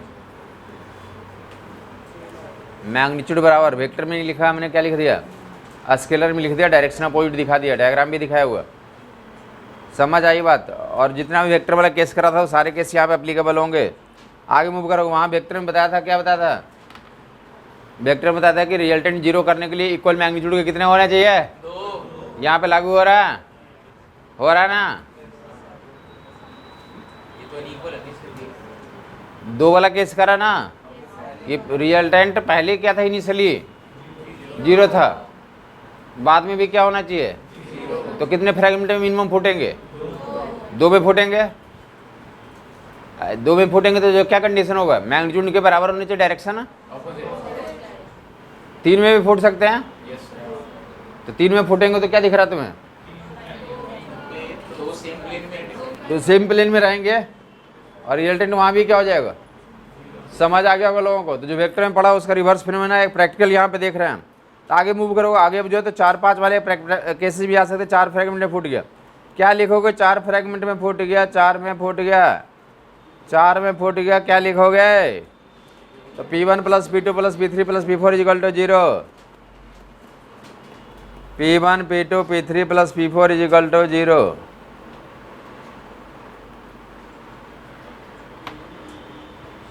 स्टेशनरी ऑब्जेक्ट 4 फ्रैगमेंट में फूट गया, P1 plus P2 plus P3 plus P4 is equal to 0। और आगे क्या बोलोगे अब? या तो 2 का पेयर कर लो, P1 P2 का रिजल्टेंट और P3 P4 का रिजल्टेंट बराबर करो, या फिर क्या करोगे? P1 is equal to P2 P3 P4 का रिजल्टेंट, या कैसे भी कर सकते हो। समझ नहीं आया? ये सिंपल से इतना ही गेम खेल रहे हैं। कहीं पे जो कोई गेम खेलना चाहते हो, 4 लोग हो तो क्या करते हो? या तो 2-2 का टीम बना लेते हो, या कोई मोटा है, कोई हाथी या 3 घोड़े हैं तो क्या करते हैं? हाँ जी, तो एक हाथी अकेला रहेगा, बाकी 3 लोग उधर रहेगा, ऐसे भी कर लेते हैं ना। या कहीं पे खाली है और तुम पूरे गांव वाले हो तो क्या करते हैं? एक तरफ पूरा गांव, एक तरफ पूरा। ऐसे मैच में भी देखते हो ना, काफ़ी बार होता है कि अकेला जो है कि कोहली पूरे पाकिस्तान को हरा दिया, ऐसा नहीं सुना है? 180 रन मार दिया। नहीं, इस बार 82 ना, बाकी एक बार 180 रन भी बना दिया था। हाँ, 183 बना दिया था, नहीं समझे? मतलब पूरी टीम मिल करके 183 बनाया और अकेला इधर से बना दिया। ऐसा भी होता है कभी कभी। अरे सुना होगा ना, रोहित शर्मा 2 बार डबल 100 मार दिया। काफ़ी बार देखो पूरा टीम भी 200 नहीं बना पा रहा है और कभी अकेला ही बना दे रहा है।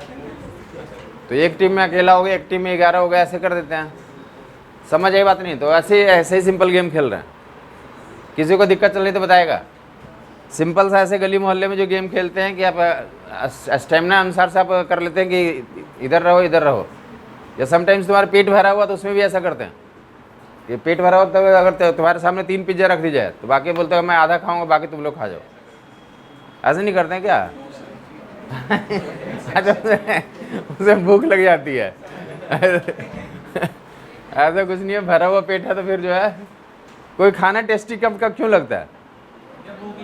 हाँ भूख में, मतलब टेस्ट भूख से आती है, उसमें क्या डालते हैं उससे कोई फर्क नहीं पड़ता। जब भूखे रहोगे तो सामने में कुछ भी है वो टेस्ट लेगा। चले ऊपर देखेंगे।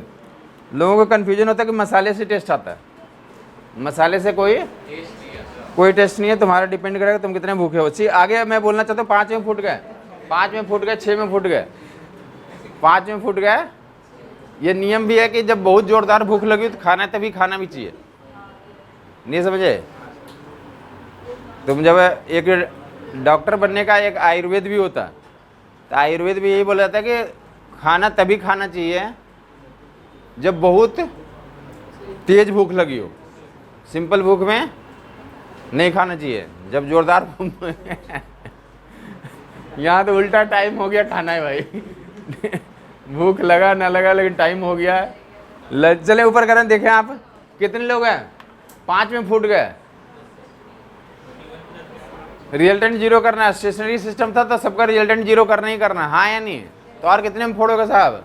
एन में फोड़ दिया, एन फ्रैगमेंट फूट गया तो क्या कर लिख दोगे? प्लस पी एन तक जीरो कर देंगे। क्लियर है? ये एन फ्रैगमेंट में फूट गया। याद होगा वेक्टर में एक थ्योरम भी लिखवाया था, एन वेक्टर्स किसी ऑब्जेक्ट पे सिमेट्रिकली एक्ट कर रहे हैं तो उनका रिजल्टेंट भी क्या होता? जीरो होता, हाँ या नहीं? वहाँ वेक्टर में जो लिखा था थ्योरम उसका रिवर्स यहाँ पे पढ़ रहे हैं बेसिकली। वहाँ बोलते हैं कि एक ही ऑब्जेक्ट पे एन वेक्टर्स काम कर रहे हैं, इक्वल मैग्नीट्यूड के हैं, असिमेट्रिक हैं, किसी दो के बीच का एंगल क्या हमारा, तो उनका रिजल्टेंट क्या होता है? जीरो होता है। यहाँ पे क्या पढ़ा रहा हूँ? ऑलरेडी रिजल्टेंट जीरो है, ऑलरेडी बॉम्ब क्या है? स्टेशनरी है। अब फाइनली क्या कर रहा है? एन फ्रैगमेंट क्या कर गया? फूट रहा है। एन फ्रैगमेंट फूट क्या कर रहा है?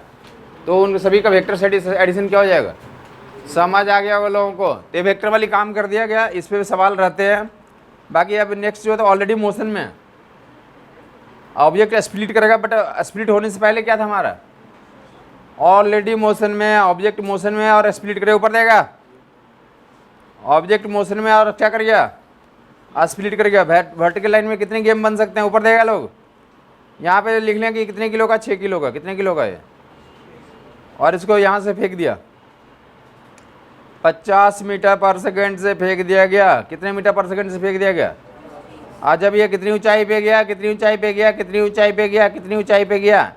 तो जब ये 45 मीटर ऊंचाई पे गया, कितनी मीटर की ऊंचाई पे नीचे से चढ़ गया? 45 मीटर की ऊंचाई पे चढ़ गया।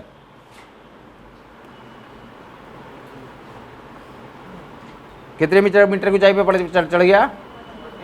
ऊपर देखते रहेगा लोग। 50 मीटर पर सेकंड से फेंका गया ना, 6 किलो का ऑब्जेक्ट है। यहाँ पे जाकर 2 फ्रैगमेंट फूट गया, 2 फ्रैगमेंट फूट गया।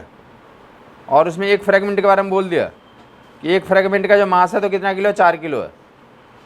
ये 4 किलो का फ्रैगमेंट फूट गया। और कितने से ये जा रहा है? ये फ्रैगमेंट जो है, जो 4 किलो वाला फ्रैगमेंट है, उसके बारे में दे दिया कि वो ऊपर कितने मीटर पर सेकंड से आ रहा है? 2 मीटर पर सेकंड से आ रहा है।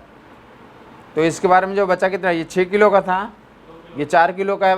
एक फ्रैगमेंट है, मास कंजर्वेशन से 2 किलो पता चल जाएगा तुम्हें। तो 2 किलो वाले की वीडियस निकालनी है। मैग्नीट्यूड डायरेक्शन बताना। कुछ नहीं समझ में आया? क्वेश्चन फिर से सुनेंगे, कलम रख देंगे, आराम से सुनेंगे। फिजिक्स में एक स्ट्रेटजी बनती है, जब डायलॉग सुनते हो तो उससे समय दिमाग में इमेजिनेशन आता है कि ये एग्जाम्पल बता रहा है, और वो एग्जाम्पल तुम्हारे दिमाग में सेट होना चाहिए। सामने क्वेश्चन आते तो मैं समझना नहीं कि ऐसे बताएगा, ऐसे अप्लाई कर देंगे, हमारे आंसर आ जाएंगे। क्योंकि ऑलमोस्ट हमारे आंसर से तो ऑलमोस्ट जितने लोग बैठे हुए हैं वो हर एक लोग इस बार नीट का एग्जाम दिया है, और नीट का एग्जाम दिया तो तुमने पता है कि ऐसे क्वेश्चन आते हैं। ये पता है कि इस बार भी आया और अगली बार भी आएगा, ये भी पता है। ऐसा नहीं कि इस बार आया है तो अगली बार नहीं आएगा, ऐसा नहीं। ये क्वेश्चन मोमेंटम कंजर्वेशन का अगली बार भी आना, और जो आपको बोल रहा हूँ उसी में से कोई आना है। तो क्या ज़रूरी है कि इस फंडे को हम याद रखें और यहाँ भी प्रैक्टिस करें, और जब एग्जामिनेशन में आए तो वहाँ भी क्या करें हम लोग? तो वहाँ पे उस प्रोसेस को अप्लाई करके फाइनल आंसर तक निकालना। क्रेडिट इसलिए दिया जाता है आपको कि आप वहाँ पे कैलकुलेशन कर पाते नहीं कर पाते। तो पता तो है ही कि वो न्यूटन लॉ से क्वेश्चन आएगा, मोमेंटम से आएगा, डॉपलर इफेक्ट से आएगा, इलेक्ट्रोमैग्नेटिक इंडक्शन से आएगा, फैराडे लॉ का क्वेश्चन आएगा, आइंस्टीन इक्वेशन से क्वेश्चन आएंगे। समझ आई बात? ये तो पता तो है ही, सिलेबस ओपन है। तो कैलकुलेशन का वैल्यू दिया जाता है, वहाँ पे क्रेडिट आपको कैलकुलेशन का मिलता है, प्लस प्रोसीड्यूर जो याद रखते हैं। समझ आई बात? तो अब देखेंगे क्या बोला गया, यहाँ पे 50 मीटर पर सेकंड से फेंक दिया गया, 6 किलो का ऑब्जेक्ट है, क्लियर, कलम को भी सबका बंद है। अब यहाँ पे कितनी ऊंचाई पे पहुँच गया वो, 45 मीटर की ऊंचाई पे पहुँच गया, और वहाँ पे जाकर क्या करे, 2 पार्ट में एक्सप्लोड कर गया। एक 4 किलो का बन गया, एक कितने किलो का बन गया, और 4 किलो के बारे में बोल दिया 2 मीटर पर सेकंड से ऊपर जा रहा है। 4 किलो वाला कितने मीटर पर सेकंड से जा रहा है, तो कितना 2 किलो वाला कितने मीटर पर सेकंड से जाएगा, कहाँ जाएगा, ऊपर जाएगा, नीचे जाएगा, कहाँ जाएगा, पता करना। क्लियर है ये? तो क्या करेंगे, मोमेंटम कंजर्वेशन, कितना मोमेंटम है, इनिशियल 50, कितना 50 को कितना है, कितना इनिशियल, यही गलत है। हम पहले कोलिजन के जस्ट पहले, एक्सप्लोजन के जस्ट पहले पता करेंगे कितना मोमेंटम है, यहाँ पे कितना, इससे कोई फर्क है। मोस्टली लोगों से यही गलतियां होती है। इसमें आपको ये करना है कि पहले यहाँ पे इसके 50 मीटर पर सेकंड है ना, कोलिजन के जस्ट पहले 45 मीटर पे इसकी कितनी वेलोसिटी वो पता करना होगा। 45 मीटर पे इसकी वेलोसिटी कितनी ये पहले पता करना होगा। क्लियर बात हो गई? तो वो वेलोसिटी निकालने के लिए या तो काइनेमेटिक्स का इक्वेशन लगाएं। कौन सा इक्वेशन, काइनेमेटिक्स का equation, V square equal to U square plus under root V square equal to U square minus 2g's, V square equal to U square minus 2g's। लोगों ने निकाला, वो कितना आ गया वहाँ पे, 40 मीटर पर सेकंड आ जा रहा लोगों को। यह काइनेमेटिक्स में उन्होंने डायरेक्ट पढ़ा था कि 50 मीटर पर सेकंड से फेंकोगे, पहले 1 सेकंड में कितना जाता है, पहले 1 सेकंड में नीचे से फेंकते हैं 50 मीटर पर सेकंड से, पहले 1 सेकंड में 45 मीटर जाता है। फेंकने के फर्स्ट सेकंड में कितना जाएगा, 45, नीचे से 45 जाता है। ग्राउंड से जब फेंकते हैं तब, याद होगा लोगों को, भूल भाल गए हैं तो उनको याद होगा, सब दिखाया था, क्लियर कट दिखाया था। आप डेफिनेटली दिवाली में मिठाई खाया, भूलेंगे उसमें, मिठाई खाने से लोग भूलते हैं। ये बताया था 5, 15, 25, 35, ऊपर से देखेंगे तो 5वें सेकंड में इतना होता है, और नीचे से पहले सेकंड में। और यहाँ पे वेलोसिटी 50 मीटर होती है, तो नीचे से फेंकोगे तो यहाँ पे वेलोसिटी कितनी हो जाएगी, 40 हो जाएगी। 10, 20, 30, 40, 50, 50, 40, 30, 20, 10, 0, ऐसा बताया था लोगों को। तो आप पे डिपेंड करता है, अगर भूल गया तो कोई दिक्कत नहीं है।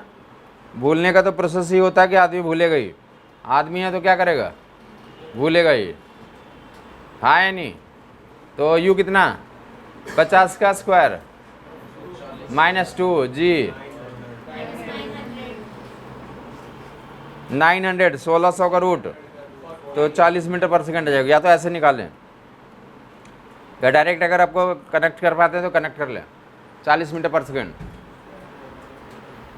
हमें किससे मतलब होगा, एक्सप्लोजन से जस्ट पहले क्या स्टेटस है उसका, कितने से फेंका हुआ, कोई फर्क, समझ आ गया लोगों को, याद रह जाएगा, समझ आ गया होगा कि जब एक्सप्लोजन से जस्ट, यही पॉइंट इंपॉर्टेंट है। तो एक्सप्लोजन के जस्ट पहले मोमेंटम निकाल लिया लोगों ने, एक्सप्लोजन के जस्ट पहले मोमेंटम बाई एक्सिस में कितनी है, तो यहाँ पे ऑब्जेक्ट पहुँच चुका है और कितनी मोमेंटम है यहाँ पे, तो वेलोसिटी 40 हो गई और ऑब्जेक्ट 6 किलो है, 6 किलो का ऑब्जेक्ट 40 मीटर पर सेकंड से जा रहा है। और resultant momentum by positive by में है या निगेटिव में है, तो ये इनिशियली कितना 40 गुने 6 लिख लोगे। अब फाइनली फुट गया 2 भागों में, एक 4 किलो वाला, 4 किलो का कितने, 4 गुने 2, और 2 किलो वाला वी डैश मान लेंगे। समझ आई बात नहीं, वी डैश जब माना और ऊपर कोई पॉजिटिव माना तो इसको भी पॉजिटिव लिखा, मतलब इसको भी ऊपर माना। अब वी डैश की वैल्यू पॉजिटिव आ जाएगी तो हमारा डायरेक्शन सही है। अब बाय द वे कैलकुलेशन से वी डैश निगेटिव आता तो क्या बोलते हो, डाउन जा रहा है। जिसको दिक्कत है बता देगा। सबसे इंपॉर्टेंट पॉइंट क्या है इसमें, कोलिजन के जस्ट पहले स्टेटस देखते हैं हम लोग, कोलिजन के जस्ट पहले कितना मोमेंटम था और फाइनल मोमेंटम से इक्वेट करेंगे, ग्राउंड पे कितना है या हाइट पे कितना है, उससे कोई फर्क नहीं पड़ता है। अब ये अगर दूसरा एक साइंस इस पर भी देखेंगे कि जो टाइम लगा तो उसमें हमें कहाँ लगा, ये वाला मोशन डिसीजन करने में टाइम लगा। अरे मोमेंटम कंजर्वेशन तो कुछ नहीं, एक लाइन लिखा खत्म हो गया आंसर। समझ आई बात नहीं आई? देखो यहाँ पे ये ऊपर पॉजिटिव है और इसको भी, इसके तो बारे में दिया था ऊपर जा रहा, इधर हमने इसको पॉजिटिव लिखा और इसको भी क्या लिख दिया, पॉजिटिव लिख दिया, मतलब कहाँ माना इसको भी, उसको भी ऊपर माना, और वैल्यू वी डैश की वैल्यू क्या आ गया, उतरे यहाँ प्लस में ही आ गए, तो बोलेंगे ऊपर ही जा रहा हो, दूसरा फ्रैगमेंट ऊपर जा रहा है। बाई द वे निगेटिव आ जाता। देखो इधर, अगर हम लोग उसको बारे में दिया तो उसके बारे में जो 4 किलो वाला है, 4 किलो वाला कितने से जा रहा है, तो वो दिया रहता है कि 4 किलो वाला 50 मीटर पर सेकंड से जा रहा है। 4 किलो वाला किससे जा रहा है, तो यहाँ 50 लिखते हैं, चलो 4 किलो वाला 50 नहीं, लो 70 से जा रहा है। 4 किलो वाला कितने से जा रहा है, यहाँ 70 लिखते हैं, 280 उधर ले जाता तो माइनस आ जाता, तो बी डैश की वैल्यू माइनस आता, तब क्या बोलते हैं, समझ आई बात नहीं आई। मोमेंटम बैलेंस करने के लिए उसको कहाँ जाना पड़ रहा है, क्लियर बात हो गई। अब ये क्वेश्चन का जो बनने का लॉजिक क्या होता है, काइनेमेटिक्स और ये सब तो होता ही, बाकी ये जो भी चीज़ें पढ़ते हैं तो उसका क्या होता है, प्रैक्टिकल एक्सपीरियंस होता है। तो प्रैक्टिकल कहाँ पे होता है, जब तुम सैटेलाइट को लॉन्च करते हो, क्या करते हैं, सैटेलाइट को लॉन्च करते तो ये क्या होता है, तो यहाँ पे वो आगे जाके ऐसे ही फिर में होता, तो उन्हें सुना होगा कि इसमें इतना लोड डाला गया, और वो जाकर के इतने हाइट्स पे क्या करते हैं, वो एक्सप्लोड करते हैं। और एक्सप्लोजन में क्या होता है, हाँ, जो एक पार्ट को क्या मिलता है, हायर स्पीड मिलता है, और उस वेलोसिटी का हायर स्पीड का एक्सेलरेशन कारण क्या करता है, तो ऑर्बिट को क्रॉस करता है, या और हायर अल्टीट्यूड पे जाएगा, या सैटेलाइट लेगा स्पेसशिप में जाया जा सकता है। मतलब जो कॉमन स्पीड होता है उससे स्पेसशिप में नहीं पहुंच सकते, समझ आई बात नहीं। उसके लिए ट्रेमेंडस स्पीड की जरूरत होती है, और ट्रेमेंडस स्पीड कहाँ से मिलेगा, एक्सप्लोजन से ही मिल सकता है। किससे मिल सकता है, तुम यहाँ से एक बार फायर कर दिया सैटेलाइट से को, और उस स्पीड से कभी भी वो वहाँ पे नहीं पहुँच सकता है, उसमें और लॉन्च पैड डाले जाते हैं, उनको फिक्स किया जाता है कि इतने हाइट पे जा करके ये एक्सप्लोजन होगा, जिसके कारण उसको ट्रेमेंडस स्पीड मिलेगी, और फिर से इतने हाइट पे जाकर फिर से एक्सप्लोड करेगा, और उस वेलोसिटी के कारण वो क्या करता है, आउटर स्पेस में जा पाता है। समझ आ गया होगा लोगों को, आगे देखेंगे तो क्लियर हो गया होगा। वीडियो यहाँ से निकाल लोगे फर्दर, किसी को कन्फ्यूजन है बता देगा। कोलिजन नहीं हुआ बेटा, अकेला में कोलिजन नहीं हुआ, हमें यहीं तक पढ़ना होता, दोनों निकल गया ना, दोनों की वैल्यू निकल गया, अब आगे का हमें फिलहाल नहीं पढ़ना। आगे कोलिजन वाले अलग से 2 लोग आएंगे, यहाँ से अभी 2 बनाया ना, अकेला था 2 बन गया, हमारी स्टोरी यहीं पे ख़त्म हो गई। ठीक, कोलिजन के लिए क्या करेंगे, जैसे रोड पे कोलिजन होता तो क्या होता, एक व्हीकल जा रही है, पीछे से आके कोई ठोक दिया, समझ नहीं आई बात। अरे होता है ना, रोड पे तुम खड़े हो या धीरे धीरे जा रहे हो, कोई आगे पीछे से अचानक ही ठोक दिया तुम्हें, तो उसको क्या बोलेंगे, कोलिजन हुआ। इसको क्या बोले, रखा हुआ और एक्सप्लोड कर गया। तो अभी फिलहाल क्या पढ़ रहे हैं, एक्सप्लोजन। ये चलता चलता एक्सप्लोड कर गया, चलता चलता क्या कर गया, दिवाली में बम देखा है फूटते हुए, तो क्या करते, दिवाली को कभी कभी क्या करते, आग लगा के क्या कर देते, छोड़ देते दूसरे की तरफ, जाओ उसकी तरफ, वो भाग रहा है, तो बम क्या कर गया, 2 पार्ट्स में, 3 पार्ट्स में, n पार्ट्स में एक्सप्लोड कर गया। समझ आई बात नहीं, तो ऐसा कर रहे हैं अभी। कोलिजन वाले केस अब लागू करेंगे, अभी फिलहाल जो है तो एक्सप्लोजन चल रहे हैं, हाँ या नहीं, देख लेंगे। तो रिवर्स भी होता है, ऊपर देगा, अब ऐसा भी रिवर्स क्या होगा, ऊपर से रिलीज कर देगा, बोले ऊपर से रिलीज कर दिया और 2 सेकंड पे क्या करेगा, एक्सप्लोड कर गया। ऑब्जेक्ट को ऊपर से रिलीज कर दिया गया, 10 किलो का ऑब्जेक्ट है, 2 सेकंड पे क्या कर गया, रिलीज किया गया, U0 से छोड़ देगा, 2 सेकंड पे एक्सप्लोजन हो गई, एक्सप्लोड कर गया। और कितने किलो में, तो 5 किलो, लाइक 6 किलो और 4 किलो में एक्सप्लोड कर गया, 6 किलो और 4 किलो, 6 किलो एंड 4 किलो, हाँ या नहीं, कुछ भी दिया 6 किलो वाला इतने से जा रहा था, तो 4 किलो वाला का निकालो, जल्दी जल्दी निकालेगा। 6 किलो वाला जा रहा है 5 मीटर पर सेकंड से, तो 4 किलो वाले की वेलोसिटी निकालें आप। क्वेश्चन समझ में आया नहीं आया,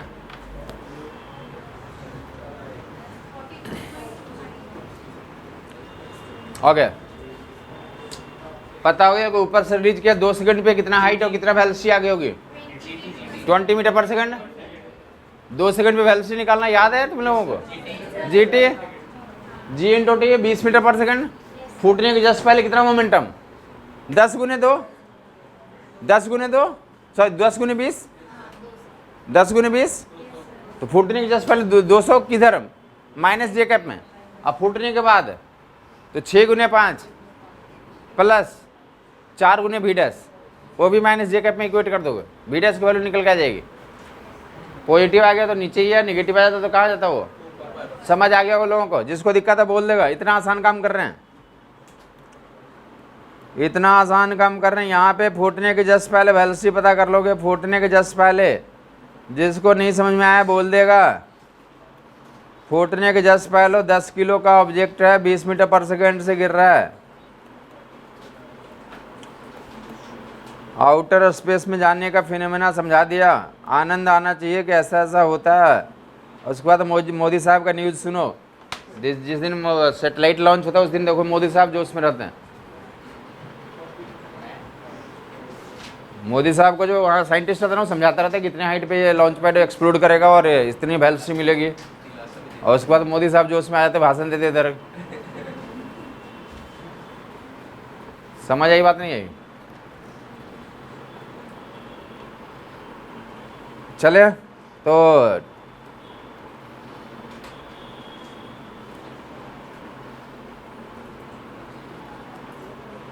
दस डाटा बिल 4 कितने किलो दिया था? 6 5 प्लस 4 इंटू वी डैश। किसको समझ नहीं आया? 6 गुने 5 प्लस 4 इंटू वी डैश। बहुत आसान है, हर एक बच्चा समझ सकता है। यही देश का डिमांड भी है। मोदी साहब बोलते हैं हर एक बच्चा सैटेलाइट बनाएगा कल को, हर एक बच्चा अपना अपना एक सैटेलाइट लॉन्च करेगा। समझ आई बात नहीं आई? जरूरी भी है, एक ही एलन मस्क नहीं चाहिए, हर एक क्या हो जाए। चलें 170/4 कर लेंगे आप। आगे मूव करेंगे तो बता दिया कि मोशन था, मोशन में एक्सप्लोड कर गया। तो इसका एक जो बहुत सारे मैं बोलना चाहता हूँ कि जितने टाइप का मोशन पड़ा है, कौन सा मोशन पड़ा है आपने? बोले सर्कुलर मोशन कर रहा है, यूनिफॉर्म सर्कुलर मोशन यहाँ पे अलग हो गया, यहाँ पे यूनिफॉर्म सर्कुलर मोशन कर रहा है, यहीं पे अलग हो गया। अब 2 पार्ट में क्या कर गया? एक्सप्लोड कर गया। समझ आई बात नहीं? कर लोगे। कितना मोमेंटम होता है यहाँ पे? √3gl m × √3gl। समझ आई बात नहीं? फूट गया 2 पार्ट में, फिर उनका दोनों को मोमेंटम इक्वेट कर दोगे। मैं बोलना चाहता हूँ कहीं भी कनेक्ट किया जा सकता है इस क्वेश्चन को। क्लियर बात हो गई? सर्कुलर मोशन से कनेक्ट कर दिया। और प्रोजेक्टाइल वाला तो हर एक को पता ही है, प्रोजेक्टाइल वाला तो पता ही है। ध्यान से देख लोगे, एक्सप्लोड करके जाकर के कहाँ पे फूटा? मैक्स हाइट पे। ऐसे याद होना चाहिए हर एक को कि कहाँ पे फूटता है। इंतजार करना चाहिए, इंतजार करना चाहिए। तुम्हारे एज में थे जब एग्जाम देने जाते थे हम लोग, बाहर में जो गेट दरवाजे पे सोचते रहते कि अंदर में क्या क्या दिया होगा। गेस करता ना आदमी कि क्या दिया होगा। समझ ये बात नहीं? कलम बाहर से खोल लिए जाते गए, साथ ही पहले देख रहा क्या दिया, जो सोच रहे थे वो सब दिया नहीं दिया। ऐसा सोच के नहीं जाते क्या तुम? अब नहीं जाते देता पेन ले जाने, पहले लिखने वाला होता था। अच्छा, ज़्यादा घोटाला किया तुम लोगों ने, मतलब पेन ही ब्लॉक कर दिया।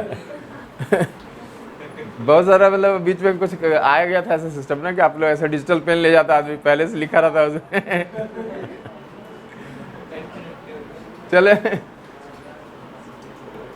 चले ऊपर देखें क्या बोले। हाईएस्ट पॉइंट पे ब्रेक करके एक्सप्लोड कर गया।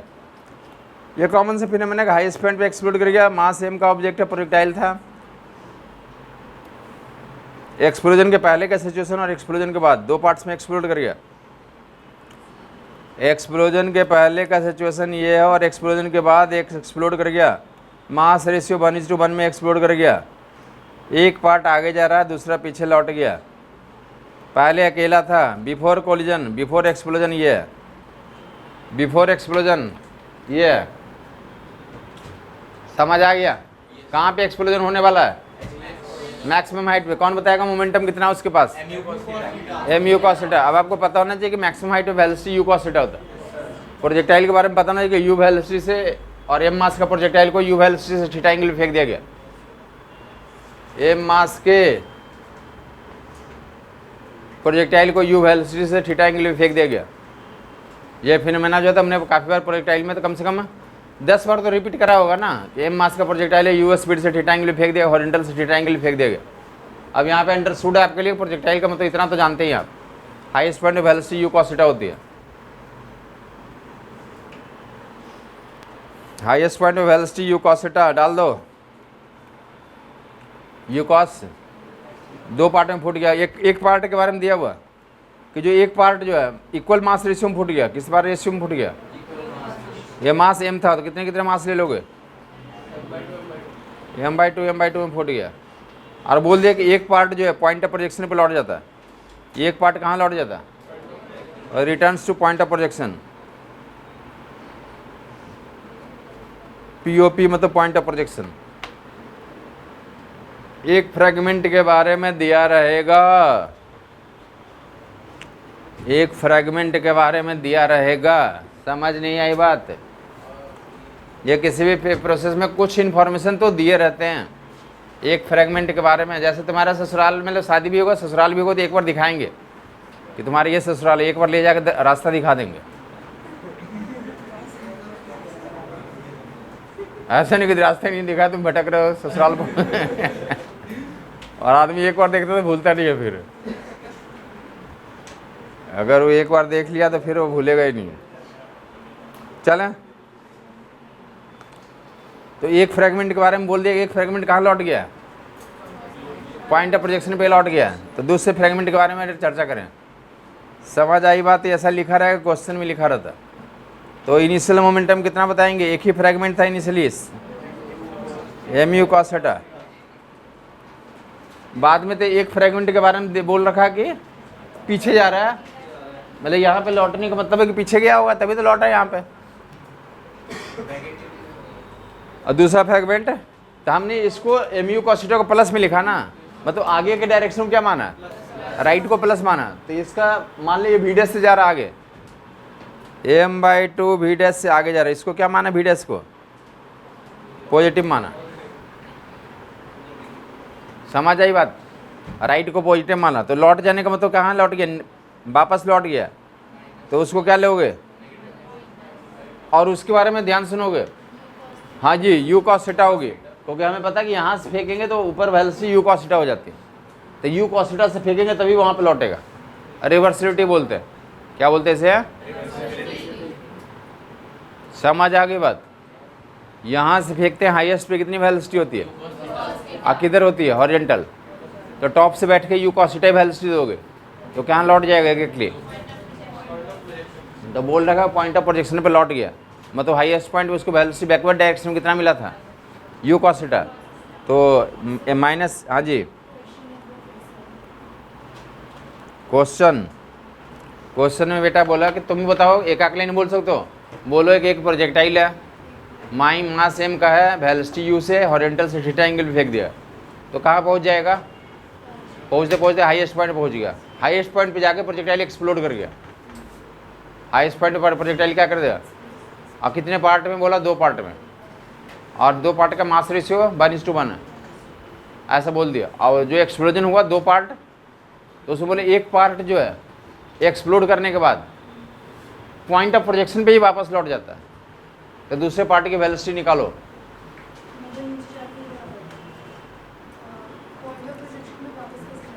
वापस आ जाएगा ना। यहाँ पे गया, फूटा तो ये ऐसे फूटा ना, ऐसे फूटा तो एक इधर गया, एक इधर गया, एक इधर गया, एक इधर गया, एक इधर आया, एक इधर गया। हाँ जी, फूटने के बाद ऐसे है, डेफिनेटली फूटने के बाद नीचे ही आना, कोई उपाय नहीं है। कोई भी चीज़ को कहाँ आना?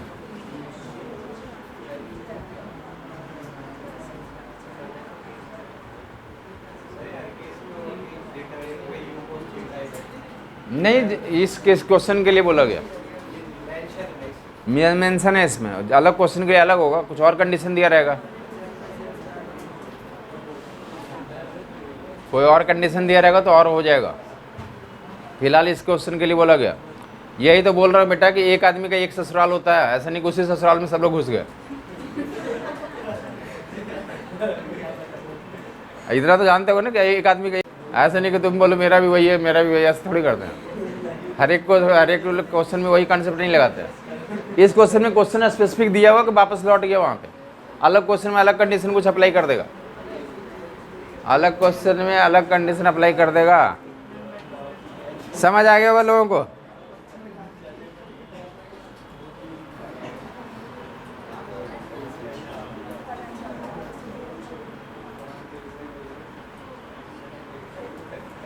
तो वी डैश की वैल्यू निकाल लोगे तुम, थ्राइस यू कॉस थीटा आ जाएगी, ये कैंसिल कर लोगे, ये 2 से इधर मैग्नीफाई कर लोगे, V dash equal to thrice U cos theta, V dash equal to thrice U cos theta. किसी को दिक्कत है बताएगा? देखेंगे कि दूसरे लोग, काफ़ी लोग इंटरेस्टेड है ऐसा जानने के लिए कि और क्या कंडीशन हो सकता है, तो कुछ भी कंडीशन अप्लाई किया जा सकता है।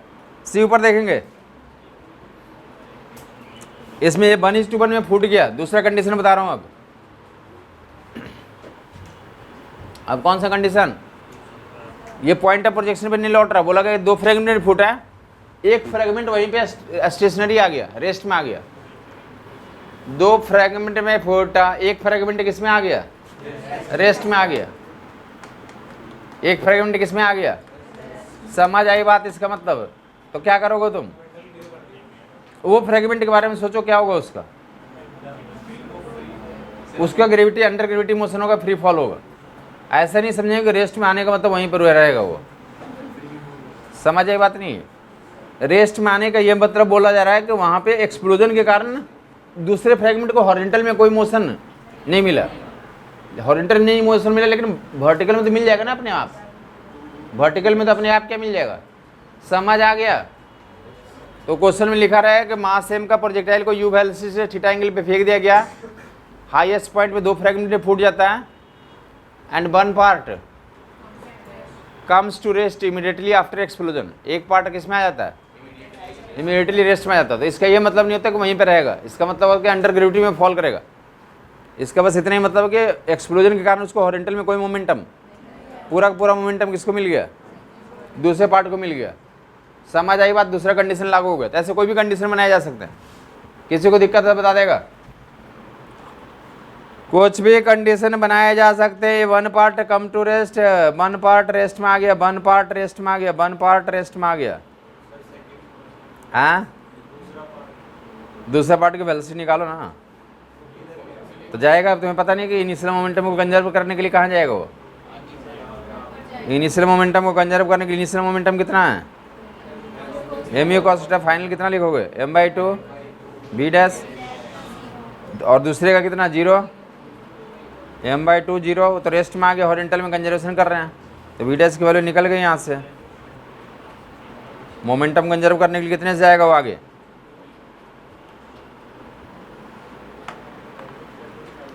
समझ नहीं आई बात? मोमेंटम कंजर्व करने के लिए कितने से आगे जाएगा? 2u cos थीटा से आगे जाएगा।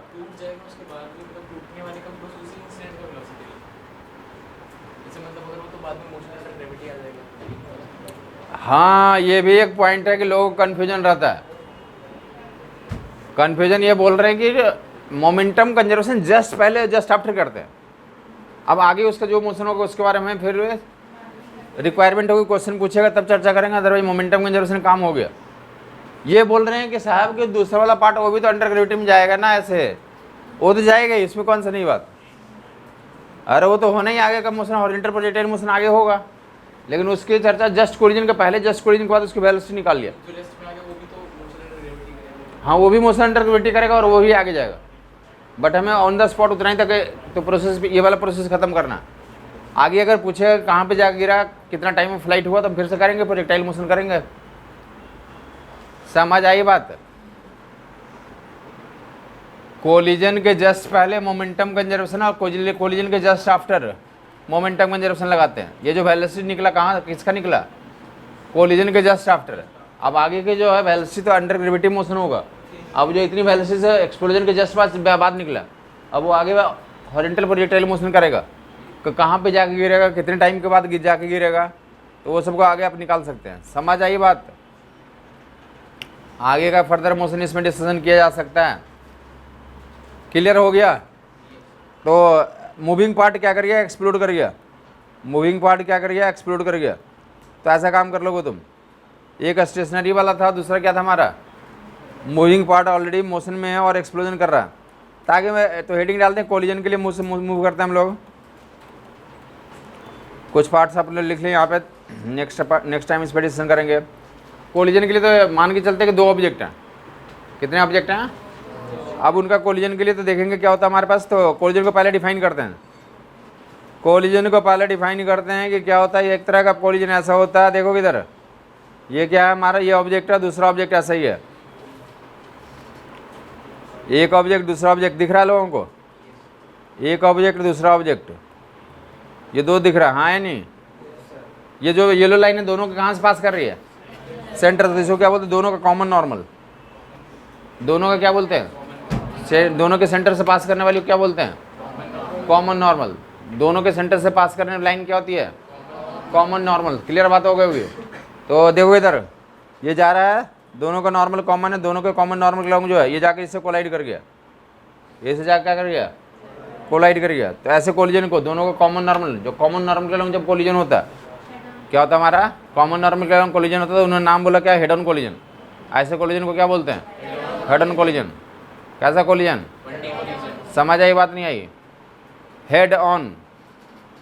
उसमें बोलते हैं कि कोलिजन के पहले जो इनका लाइन ऑफ मोशन था इसी लाइन में चल रहा था दोनों, अब कोलिजन के बाद भी इसी लाइन पे चलता रहेगा। इसे क्या बोलेंगे, head on collision, 1 dimensional collision. समझ आ गई बात। हेड ऑन कोलिजन का मतलब क्या बताओगे बेटा, हाँ जी, कॉमन नॉर्मल का जो वेलोसिटी का डायरेक्शन था पहले, कोलिजन के पहले जो डायरेक्शन था और बाद में जो डायरेक्शन है क्या रहे हमारा, सेम रहे, तो उसे क्या बोलते हैं, हेड ऑन कोलिजन। क्या बोलते हैं इसे, क्लियर। तो हेड ऑन एक तो नोमेनक्लेचर आता है, उसका मीनिंग क्लियर हो गया होगा लोगों को। हेड ऑन, कोलिजन के पहले और कोलिजन के बाद वेलोसिटी क्या होना चाहिए, सेम लाइन का लॉन्ग होना चाहिए। कॉमन नॉर्मल का लॉन्ग वेलोसिटी क्या है, तो कोलिजन के पहले भी कॉमन नॉर्मल के लॉन्ग वेलोसिटी है और कोलिजन के बाद भी कॉमन नॉर्मल के लॉन्ग ही वेलोसिटी है। और इसे एक्सपेरिमेंट में सबसे इंपॉर्टेंट बात यही आती है, कॉमन नॉर्मल वाली केस। और अगर ऐसा हो गया, देखेंगे इधर, ये इसका कॉमन नॉर्मल और इसका, देखो इधर दोनों का कॉमन नॉर्मल एक ही है, अलग अलग है, अलग अलग है। आ करके ऐसे ही इसको तो कोलाइड कर गया, तो कोलिजन के बाद एक ही लाइन पे जाएगा, अलग अलग जाएगा, अलग अलग जाएगा। समझ आ गया लोगों को। कोलिजन के पहले ऐसे आया, वो भी जा रहा था अपना, कोलिजन के बिफोर ऐसा था, कोलिजन के बाद जो है ये इधर जाने लगा, इधर जाने लगा। इसे क्या बोलते हैं, ऑब्लिक कोलिजन। क्या बोलते हैं इसे, ऑब्लिक कोलिजन या 2 डायमेंशनल कोलिजन। वो पहले वाला एक ही लाइन में मोशन करता रहेगा पहले और बाद में, तो हेड ऑन। कॉमन से एग्जांपल ऐसे ले सकते हो, क्या करोगे तुम, कहीं लाइक एकदम एग्जैक्टली मेट्रो के बीचों बीच ट्रैक पे चल रहे हो तुम, मेट्रो पीछे से आएगी तुम्हें हिट करेगी, तो क्या होगा, उसी ट्रैक पे चलते रहोगे तुम। अगर सेंटर से मारेगी तो उसी ट्रैक पे चलोगे, सिमेट्री से। नहीं समझ में आई बात, एग्जैक्टली सिमेट्रिकली तुम बीच में हो और बीच से हिट करेगा सेंटर ऑफ मास पे, तो उसी लाइन पे क्या करोगे, तो आगे जाते रहोगे। समझ आई बात नहीं आई। इवन जो मेट्रो के अंदर जो बैठे हैं उससे ज़्यादा स्पीड से तुम जाओगे, आगे हम लोग प्रूव कर लेंगे। इसलिए बाहर रहना सही है, अंदर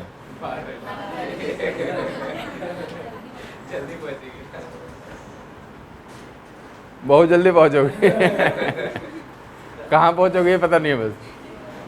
चले, तो आपको ये पता लगेगा कि उसको हेड ऑन बोल रहे थे। किसी दूसरे दिन क्या है, तो कभी काफ़ी खुश हैं आप और किनारे किनारे जा रहे हैं, तो किनारे किनारे जाएंगे और उस केस में तो अगर किसी से पीछे से कोई बस आई है वो हिट करेगी,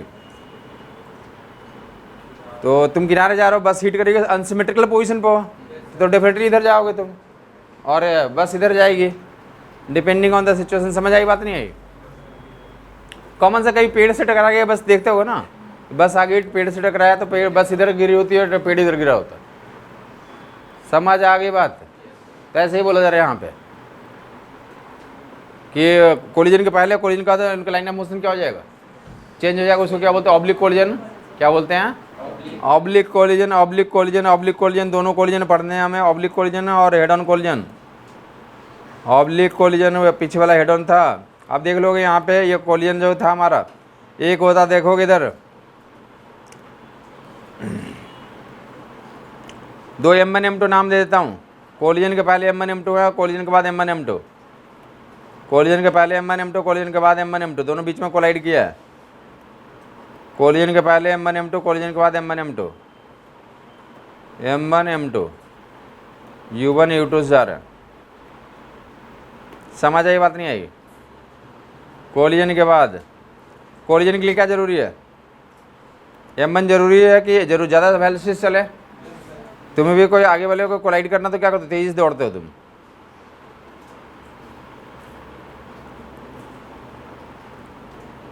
V1 V2 से जा रहा है।